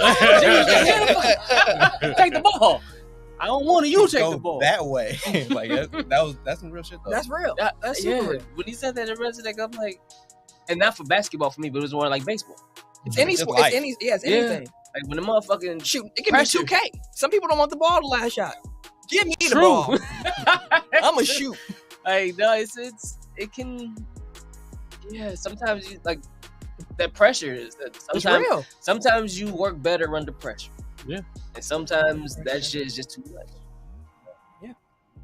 But I'm enjoying winning time being back. Any other thoughts I on am the first too. episode before we move into Hard Knocks? Like I was saying about like the cussing at the end of that was actually at the end of episode 1. And the dude told, fuck off my porch, nigga. Oh, yeah. When Magic Daddy, yeah. Yeah, then his mama was like, she'll allow it or whatever. Right. She's like, He was he was a motherfucker. wasn't he? So I'll let that one go. I'll let I'll that let one that ride. one go. Magic was like, Mom. I had plenty notes from episode 1 actually. Go ahead, read off what you want to get Hold off. on, before we move on. I'm just run through them. Go ahead, get your thoughts off. Magic was the star now. Lakers had their chip, and he wanted Kareem to come off the bench. Yeah, that was wild. Too much dip. Kareem Bonus chip. was the original Jimmy Butler running with the B team to prove a point. Magic was hiding his baby from the world, not the world from his baby. He was running back to Cookie and shitting on her dude. Dog, he was talking mad shit about him. He was like, you got these boring ass niggas. You're like, honey, that nigga soft. I'm like, damn, bro, come on. Boston grabbing Kevin McHale and Robert Parrish. same year. Yeah. I was like, shit. Dr. Bus want to give the boys the business tools and Genie should stick around. That shit was kind of crazy. He just be letting Genie. He just Yeah. He changing the flow of free agency money, and Jerry West reacts to it like most old heads. Yeah. I'll lace up right now. That's the whole payroll. I can put him on. What about you? I'm like, bro, it is what it is, my guy. He was still stressing out the accountant. Again, he's supposed to be on the men, but he out here making knees bend. I get what Buster's trying to do with the boys, but he went about it at the wrong time. Yeah. I not even the wrong way, just the wrong. I get he was trying to use Monopoly as an example for the business. I understood that. I understood that you want to instill in them, like, no, be cutthroat. This is why I am where I am, and y'all need to be that if y'all want to take over and run the business that I have. But at the same time, they like, bro, we just trying to chill. Bro. We just playing the game. We just You trying to enjoy like, life. I don't You think won't that do it. necessarily like it was a bad time to do it. Like I think that the way he went about it was wrong. That's why I put wrong in Right. Like, cause like if you want to see some lessons, like no, you need to be a killer. Like if you want to succeed, like this is Monopoly is it's kill or be killed. Yeah. right. And like that's the whole point of it. Like you Hey, can't or just be like, oh, I want you to be cool. I want you to be cool. It's like you can't win that way. Yeah. But then to like start personally attacking them, like that's where you went wrong. That's why you never fucking beat me anyways. Like, damn, bro. You have to go here. Because I didn't do anything right. Looking at y'all, I was like, oh my God. You can't take that back, Mr. He Dr. was Buzz. wildin'. Okay. So Hard Knocks episode 1 aired last week. Episode 2 comes on tonight in about 45 minutes as of this moment of us talking. Mm-hmm. I've got 4 main points about what episode 1 was about. Is throat goat in any of that? Cause god damn, it was so many throats on there and shit. They was going crazy. I have no context for what the They hell was you going talking about. crazy. It was an Aaron Rodgers love fest. Oh, he's up. Oh, I was like, what's the talking about? It was on that man Wood so heavy, Hey, bro. I was mad after I watched. I was like, these niggas made me like this nigga, dog. That's what it does. Exactly. Hard Knocks makes you fall in love Hey, with players. I was like, this nigga Aaron Rodgers, go, nigga, go there. He had a couple of throws. Like even like I was watching it and Sam kind of came so in because many she watched throws. football. Bro, throat goats, my guy. I didn't know what the fuck he was like. I didn't see me looking like nigga. It was throats in that motherfucker. What? I watched the wrong one. I had the wrong copy, bro. He almost got me to watch it. Like I'm like, I was like, oh shit. hey, it was in the dark, the darkest retreat. But no, I was watching it and Sam was kind of in and out, but she loves football too. And so there was a point where Aaron threw it to Garrett Wilson. And it came out there, me and her both at the same time, like, damn! Yeah. And when she said it, I was like, yeah, no, that was a good fucking Yeah. throw. He was throwing darts. He really was throwing There darts. were a lot of Packer fans in particular who felt that the Aaron Rodgers love fest was a little too much on the first episode of Hard Knocks. It was heavy. It was heavy on Boy. To It that, was I would heavy say, look at who the Jets have had at quarterback. I Yeah. understand. And when you finally get somebody, even Aaron Rodgers at age, what, 38 now? 39? Still better than It was on that Better man than wood. anybody they've had in the last 10 years. Oh, his wood. They was on it heavy. Like for And, real. and the thing again, I say it again, because people, what makes me mad about all the Aaron Rodgers stuff, Mhm. there are people acting like, oh, look how happy Aaron is in New York. And he was never like that in Green Bay. And I'm But he like, was. but he was. Like, y'all are changing what happened. Aaron Rodgers has never been called a bad teammate. No. Like, when he's in the locker room with the guys, they've always been like, Aaron's cool. Like, Greg Jennings, Michael Finn. everybody's talking about universally liked. He has been called a bad teammate. He's been by, called by weird. them. He's been But called like weird. generally, like the consensus, no one's gonna have 100% approval rating, but Aaron Rodgers is leaning more towards the 80% Yeah. of like he's a good teammate. They put emphasis on that too, because there was Because- multiple players that was like, man, the media media always say always this, but Aaron Rodgers cool as hell. Because he is like from everything I've heard, he's always been considered a good dude in the locker room. Yeah. He gives the press time. Like he's never been. And I think part of it came from him watching Favre and how he interacted. Because there were things that he saw Favre do where he was, I'm going to go the opposite way of that. Mhm. Like Favre used to give all his interviews and stuff at the podium. He Mhm. never did nothing in the locker room. He was Away from the guys. yeah. Aaron had a point to do most of his in the locker room. Mhm. Jordan Love, ironically enough, is in the locker room, but he moves away from the lockers to give everybody else their space. So he watched Aaron all these years and he's like, well, I think I'm probably gonna do a little different. So that always makes me mad where they're like, oh, this ain't how you was in Green Bay. Like he was, he just didn't give us no money back. Right. Yeah, He yeah. And wasn't trying to honestly- give us no discount And whatsoever. honestly, I don't He didn't show blame up. him. I don't blame him. Yeah. He The didn't- summer part, he should have tamed this past summer. But outside of that, I don't have any problems with the Aaron Rodgers here. So Yeah. like, they want to love on him. Enjoy it. I hope he plays 65% of the snaps. God Give us damn. that second first round pick, bro. That's what I hope. That's what I hope. And it was funny seeing Hardman on there like, man, I've been watching stuff 7 years old. I I also felt old because I was like, dang, I was in college when we started. It was weird to watch him interact with some of the younger guys though, because like He's almost 40. yeah, like they was talking and he like looking at him and like he wasn't getting exactly what he was trying to piece together. Like I want to ask him what he really talking about, but Like when Sauce bought that chain out. yeah, he was like, what the fuck going on? Him and Sauce Gardner handshake where they smoking and Oh, they yeah, put the that- ash yeah. out on somebody, That's bro. cold. I like That's that. cold. I like that. That's cold. fine. Smoking and then turn around and They said, He got hella handshakes, bro. He LeBron. Well, and everybody, shit. yes. He LeBron with the handshakes, bro. But I mean, that was part of his what'd he do? knock. No, Mhm. in Green Bay, it was like he didn't really connect with the younger cats. That was one of his knocks. He said he was hard on him. But you can't connect with him. But he was always, they say, we come to the table and he was always open with him. Like he never was like, get away from me, young. True. Young nigga. Like, It's just that he didn't. and we he never was had so much cameras older. in the back. And Yeah. again, he's even older now. But like the way they try to frame him, like he was ever this, like that's not true. Like let's not rewrite history in that way. I feel like they're trying to rewrite a little bit of history now. Sauce Gardner graduated, which was cool to see. That was That dope. That was dope. My favorite part though was when the show In narrator, I graduated from what? college. College. In August. I don't know what the date, but it was during training camp. Yeah, That's it was when during training camp. He went to his. He may have It been had there to be for then, summer. right? It Must had to be somewhere in summer. like a. I don't know what kind of summer commencement it was. but that's the only thing I'm like, why would there be? It was a whole. Hey, A whole. everybody he was had in a there. gown Yeah, on and that's what I'm saying. everything. It was a whole. Bro was over there. Hey, I'm a Jets fan. Congrats, bro. Yeah. Oh yeah, appreciate you. My favorite part though was the show narrator coming to training camp. Oh, what's They the had him helicopter. come in a helicopter. I was like, who is this coming up? That's the voice of God. Had him walking in slow mo. I was like, I like that. Dope. I My like favorite that. part was when they was talking about like Broadway and stuff like that. But Fab said he want to eat some coochie, bro. He said, I want a He said, I want a charcuterie board. charcuterie board, bro. Everybody's like, what's up? What? I'm not even gonna hold you. I forgot about Solomon. He was the number 2 pick in the draft.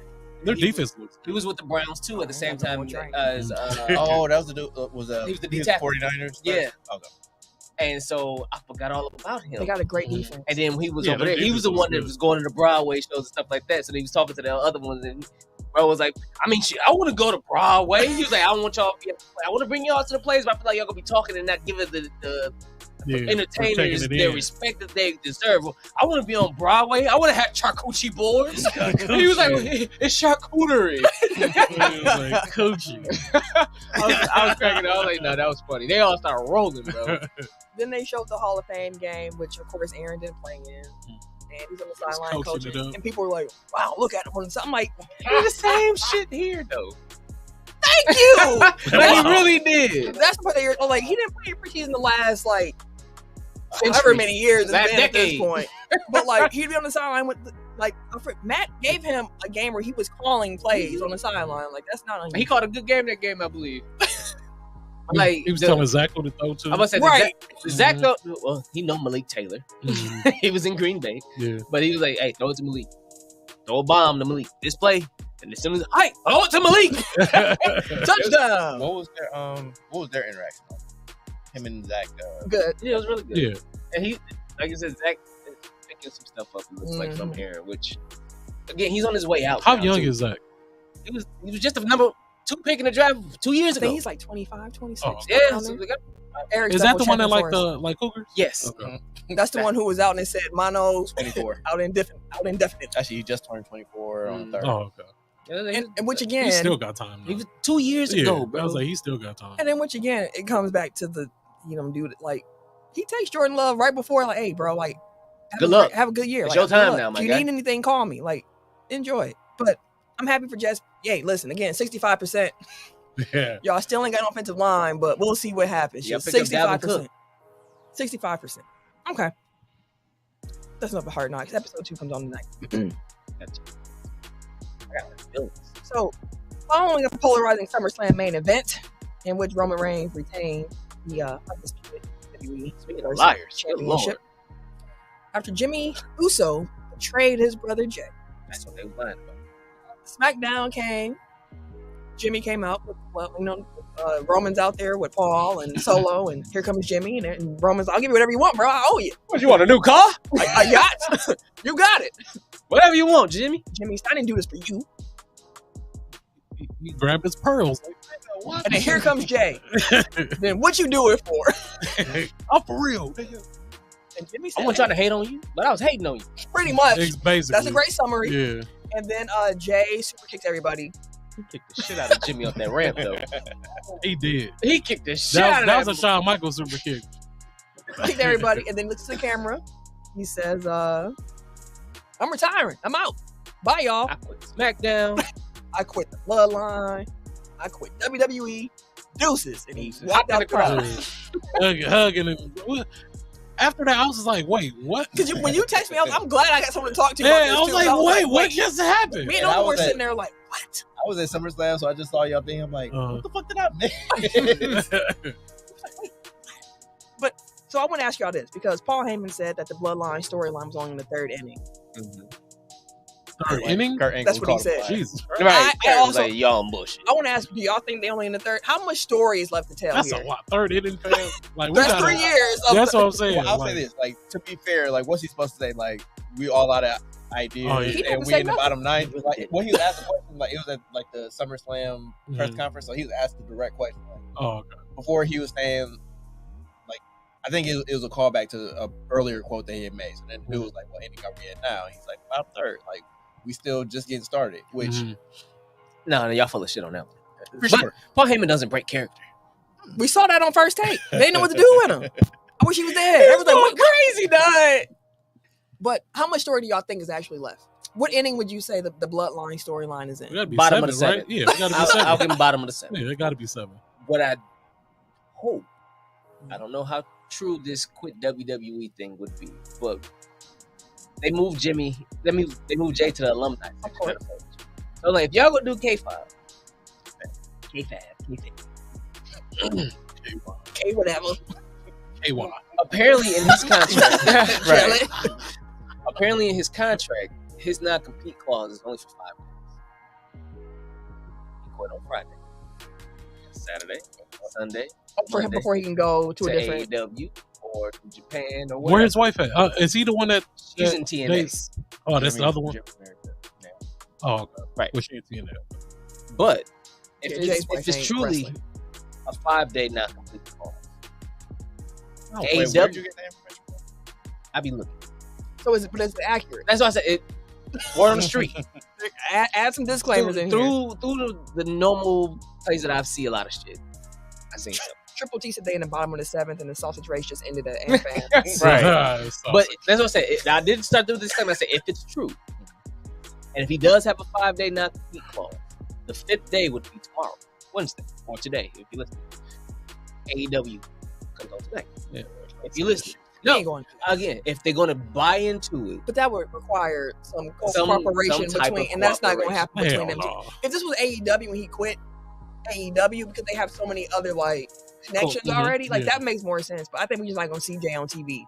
Maybe we'll see him like And it sounds traveling or doing, like random skits where they got him in I think when- Jamaica like or when CM Punk quit after he won the title, like they commented on it. yeah. I think he might have showed up at an indie show at one I think point. they got a decent partnership with Japan. AEW does. I don't think WWE does. WWE allowed They just allowed a couple people to kind of continue doing their own things when they signed them, and after there was a couple wrestlers that they still allowed to do promotions over at other spots before they came over and stayed over. So like the issue is, like for WWE, it would have to be somewhere where he has visibility because it only benefits New Japan if he goes over there and does a show. But it does like you can't Who get you- WWE fans to That watch don't even make sense. New Japan and Who you I gonna mean, go then be feud like, oh yeah, this is telling the story. True, but if just him showing up at any other promotion, not WWE, with? He go would somewhere and cause- become the tribal chief. No, it doesn't matter. He just show up at any other show, it would still fall into the storyline that he quit. So it makes sense to me at a point where he doesn't have to wrestle. He doesn't have to. He could do promos over the motherfucker for a week or whatever. It's just the simple fact You just that want him he to left sell the that he's WWE and he's at another promotion. But they ain't gonna let period. him cook on Yeah, that's why I somewhere was like, else. if it was They gonna let him- AEW, yeah. I would definitely think that was gonna happen. But with Mhm. WWE and how they Yeah, they operate, ain't gonna let him cook no more. but I do think we'll probably see him doing stuff, but just not. Yeah. Well, one, it sounds like Roman got hurt and stuff. So it seems like they're just pushing pause on all of this stuff. They said it's not that bad. Though. Well, He don't I mean, wrestle like, that he's often not anyway, he's so not- have enough time to heal up before they actually put him back in the ring that is anyway. also fair. But it sounds like they were saying that like none of the bloodlines gonna be on SmackDown. I mean, I watch SmackDown. I'm not even. Garbage. But like it seems like they're all kind of in a holding pattern until they're ready to pick it back up. So like him quitting is part of that storyline. So I think that him just not being there is him selling that he quit. Then just Enjoy the vacation, bro. Psych. And then somebody music gonna hit surprisingly, and then, oh god, the bloodline's back, and then they Yeah, it caught me off guard when he said I quit because I was very against Jimmy turning on Jay so I was like, this is stupid. Y'all about to jump the shark. And then here comes Jay talking about I quit, and I was like, oh, maybe you did jump the shark. Yeah, I was like, y'all can't fight each other yet. It's not time. Yeah, it's not time yet. Jimmy and Jay gonna get their match. Yeah, they were just talking about it on the interview that's their dream is to fight each other. I want Rikishi to be the special guest referee. That's what I want. I want the daddy to be the referee. That's what I want. He fucked around and fucked up and put it out there. Wait, Rikishi did. So Rikishi accidentally put the promo out that he was going to be special guest referee at Payback, and then he had to turn around and delete the tweet. It was like, oh shit, my bad, wrong promoter, or whatever the case. I was like, so it was on Bleach Report. See, giving old niggas social media. No, I'm playing, but not really. That's great, but yeah, He was like, how I delete this shit? We'll see. It was somebody else recently. I think it was an athlete, an older one, whose likes were just no. It wasn't an athlete. I'm thinking of Richard Lawson. Never mind. I know he has some filthy likes. His whole Twitter likes was just porn. Oh, what? All different kinds of porn. Oh, is that what's the name? Exo? Yes, Beyonce. Stepdad. Okay. All right. So, you remember the movie The Blind Side? Yeah.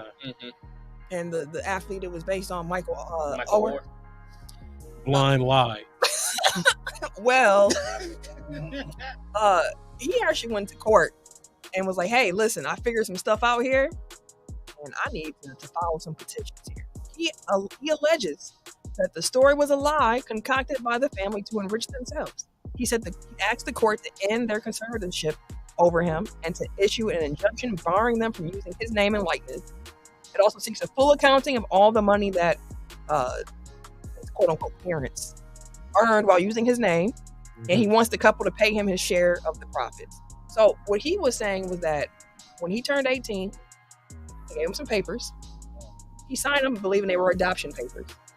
They were not adoption papers. They were conservatorship papers, which means they pretty much can do whatever they want with his name and likeness and make money off it. Decisions off of it. Apparently, the movie, they had a clause in it for their kids to get a percentage of the profit. He got nothing.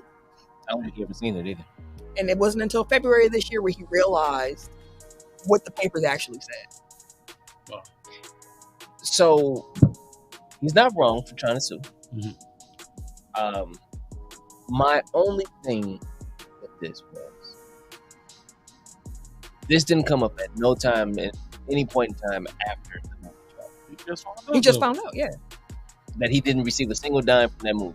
He didn't think that they did either, though. He knew they were getting money from the book, probably. But he was saying, like, he found out that they had a clause that their kids were getting percentages from the movie. He's like, I did not know we were getting percentages from this movie. Where's my percentages? Then he was like, actually, I want a full accounting of all the money here. But he was cool with everything else before that. Which means everything He else. didn't know that one. Like the whole story, because the whole wait. movie, the whole concept, for one, he's calling a lie. No, he's saying not the movie is a lie. He's saying that They they never adopted him is a Right. lie. So instead, like they gave him something like, here are the adoption papers. Which can an 18-year-old be adopted? That seems. I didn't think so. But anyway, they gave him these papers. They're like, hey, sign This will these. mean like we're your legal. We'll be your legal guardian. We'll adopt you. These are adoption Right. papers. What it actually was a conservatorship. Right. He's saying that he was duped into signing a conservatorship without knowing what the exact point was because he thought they were adoption papers. Right. Mm-hmm. So from that point, they've been able to make financial decisions on his behalf without getting his written consent because they have it already. Okay. So he was not involved in any of the deal making for the movie. Right. They took care of that, and they said, "Oh, we're not taking any money from it. So you're not just letting them make money off of it." Apparently.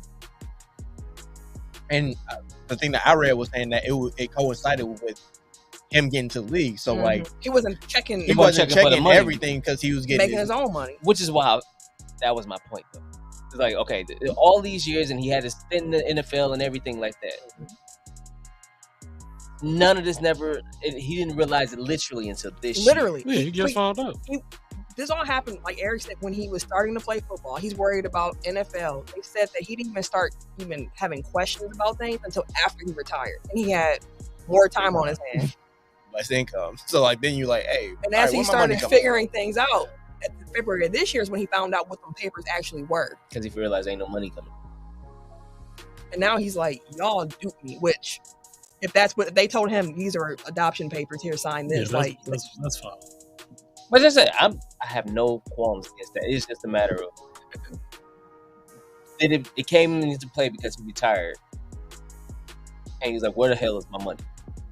Shell's added that he also has said once since the movie came out that the story is not what happened at all. And he hated it because it made him look like he was dumb.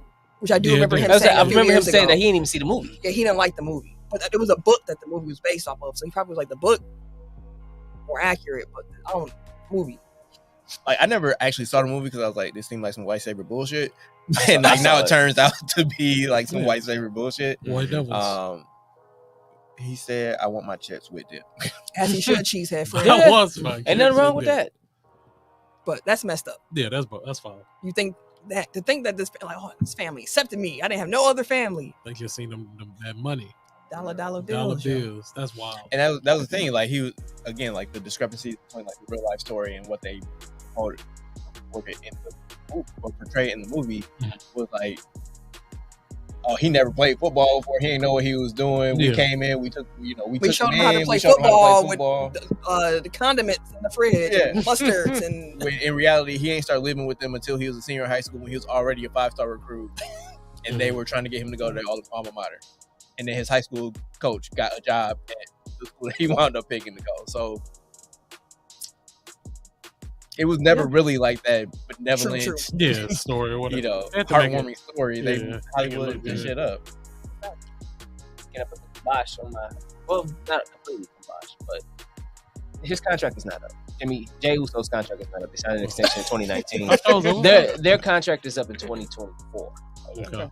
So it's next year. Yeah. But it's just not right now. Okay. Some quick hits before we get out of here.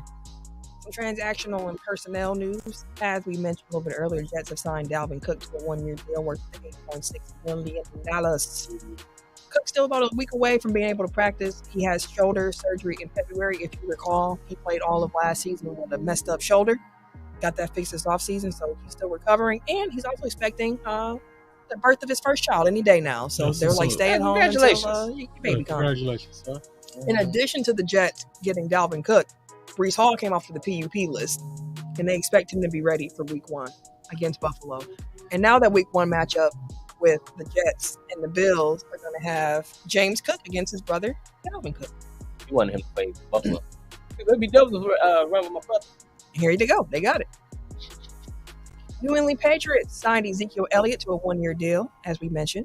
Freaky Zeke. Yeah. The Cowboys guard Zach Martin, he's ending his holdout. He agreed to a reworked deal that guarantees him $36 million over the next 2 seasons. Initially, he was going to get $27.5 million over the next 2. So, hey, he moved from being the 8th highest paid guard to the 3rd highest. So, make your money, young man. With that money. Well, he's kind of old man in football years, but young and relative, people years. Colts running back Jonathan Taylor, who has been away from the team, getting additional rehab on his ankle / mini holding out. He returned yesterday.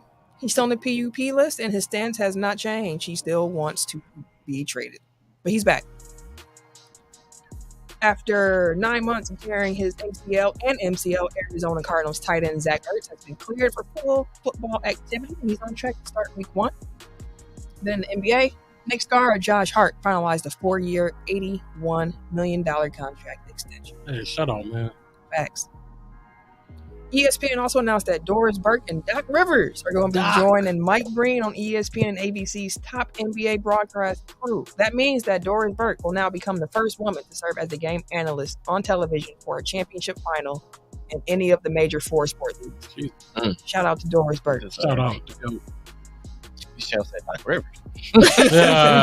Listen, Doc is gonna be Doc's good good on on TV. commentary. Yeah, like he's he's great gonna on be good. TV. He's great on. When did his TV. voice change? Because his voice, remember when he was on TV before, his voice wasn't All like that that. yelling as a coach. That's crazy. Probably. Him and Thibodeau. Ice. I guess the guys had a good game. ESPN also announced that Ryan Ruocco, JJ Redick, and Richard Jefferson are going to be the second core team for the NBA game. I put JJ. I like that trio I do too. together, especially. Like Yeah. I feel like once Old raspy boys, Shell. the A team kind of ages out, like I want that to be like the next. JJ and Richard have great chemistry with they each do. other. Yeah. Former Golden State Warriors GM and president of basketball operations Bob Myers, we talked about him saying like, "Hey, y'all got some big decisions to make this offseason. I'm out. I'm done my job." He is going to actually be joining as a studio analyst and call some games for ESPN. And Malika Andrews is going to continue to host NBA Countdown pre-game shows as well as the NBA Today show. They also got rid of Sage Steelfine. She said she left Yeah. to express her First Amendment right. That's not how the First Amendment works. Cooper Flagg, who is arguably the best prospect in high school basketball at the moment, announced on Friday that he's reclassifying from 2025 into the 2024 class, meaning he is now the new favorite to be the number one draft pick in the 2025 NBA draft. Shells, Jalen Rose got laid off like a month or two ago. With the ESPN Jalen cuts. Rose.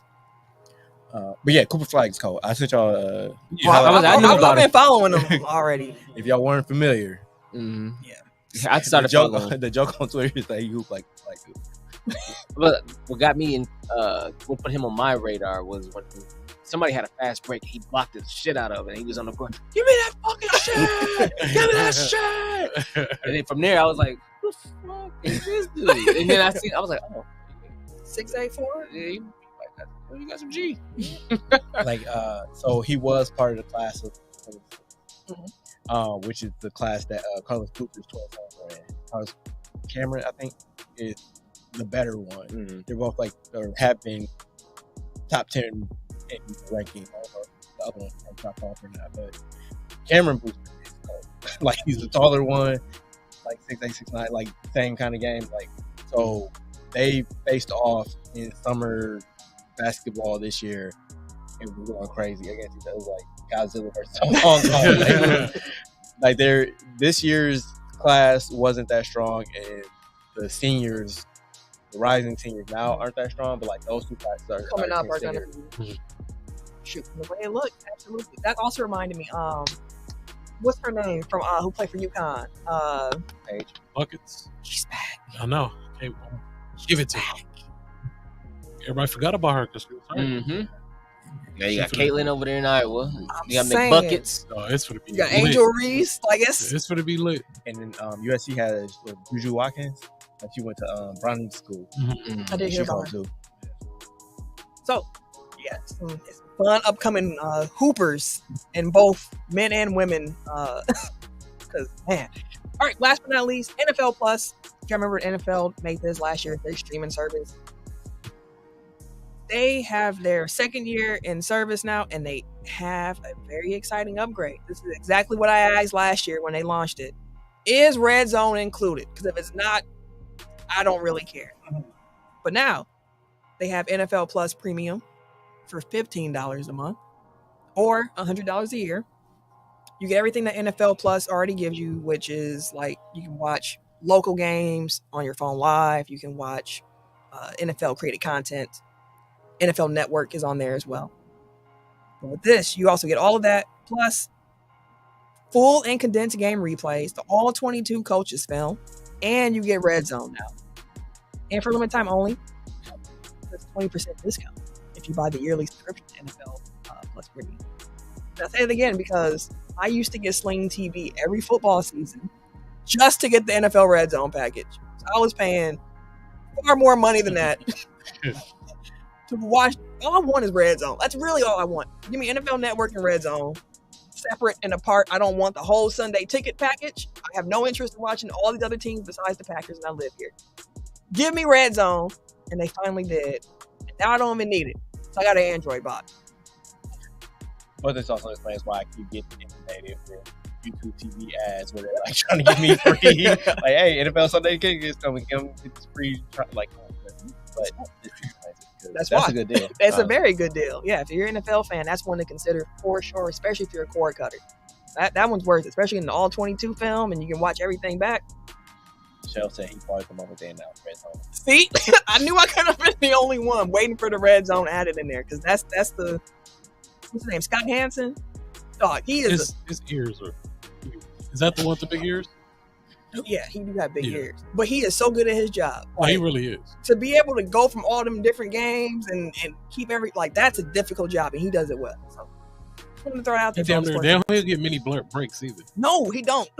Like, he be going. Man, it's tough stuff there. But yeah, never seen that though. Really, but it's super dope. That's how I never remember. Especially because here's the thing: football season always starts like the weekend after 2K come out. So I'm always like really torn because I'm like, I really want to just keep playing 2K, but it's the first couple of weeks of the NFL season. So normally I have like a tablet set up with Red Zone, and I'm playing 2K, and it's a fun experience. I'm excited. That's what fall is all about. It's about Red Zone and 2K. But that's the show this week for y'all. Parting words this week. I had a friend's mother reach out to me because she saw I was struggling with my Uncle Tony. And I was like, I really appreciate you for checking in on me. That's big. Like she's been amazing. And she made a comment and she said, the sad thing about grief is that a lot of people don't understand it until they actually experience it themselves. She's like, and I know what you're going through. So I'm here for you and I'm reaching out to you. My cousin had a funeral today and I went and I wanted to make sure I was able to be a support to other family members who are now going through their own grieving period of losing, a sister, a mother, a grandmother, so on and so forth. And I just want to say thank you to all the people who have been rocking with me. Thank you to you and the wife and the family for the card. I really appreciate that. It came randomly in the mail. Normally it's just bills and bad news in the mail. Yeah, bills and bad news. And I had a beautiful sympathy card. Just like, we love y'all. We love you. We're here for you. We appreciate you. And I say all that to say again, support your people because absolutely, you don't understand unless you've been through it, how much it means to have the people who say they rock with you showing up and actually rocking with you. It means everything. It helps you get through the moment. So I want to take this time first to say thank you to the dudes at this table here. Thank you to my friends. Thank you to Sly. Thank you to Angie. Thank you to Sam. Thank you to Hayes. Thank you to Derek. Like, Derek ain't even in the state. He heard the news and he called me and just stayed on the phone with me and let me just cry. Like, I know. Uncle Tony gave me the last pork chop. Like, I know. I know. All the homies who checked up on me as well. Can't say everybody's names, but the names I said I had to say, and I say all that again, just say again, support your people. It can be as simple as, hey, I'm just checking in on you today. Mm-hmm. It goes a long way. It means a lot. And love on your people, man, while they're here, because the days seem busy and full, and we all got lots of things to do. But death is quick, and it is random. So just appreciate the people who got it. We're going to get out of here. Catch Hard Knocks. Right. You can catch me. Wait a minute. On Twitter, Instagram, Threads, PSN. 2K Streets is dead right now. But you can catch me on that at Camille Monet, CAMILLEMONAE. Just took my head off.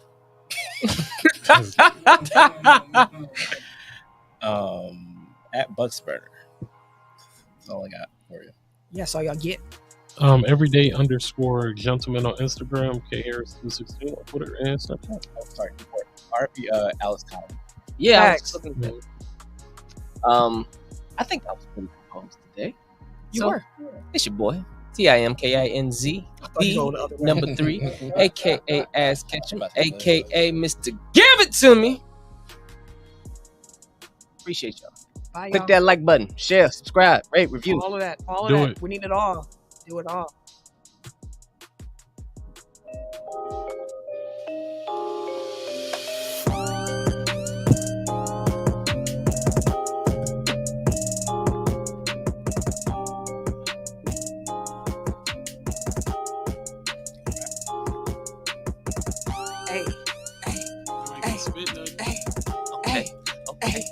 Okay. It's the end of the show. Hey, we gotta go. Get up on the mic, maybe go to rock that mic like, hey, go. Boo! Here you go. See, he hating. He ain't got no bar. He ain't got a bar. Let's hear you rap. He ain't got a Mr. Kit Kat. Hey. He ain't got a Snickers. He One ain't got fish, nothing. two fish, red fish, blue fish. Red truck, blue truck.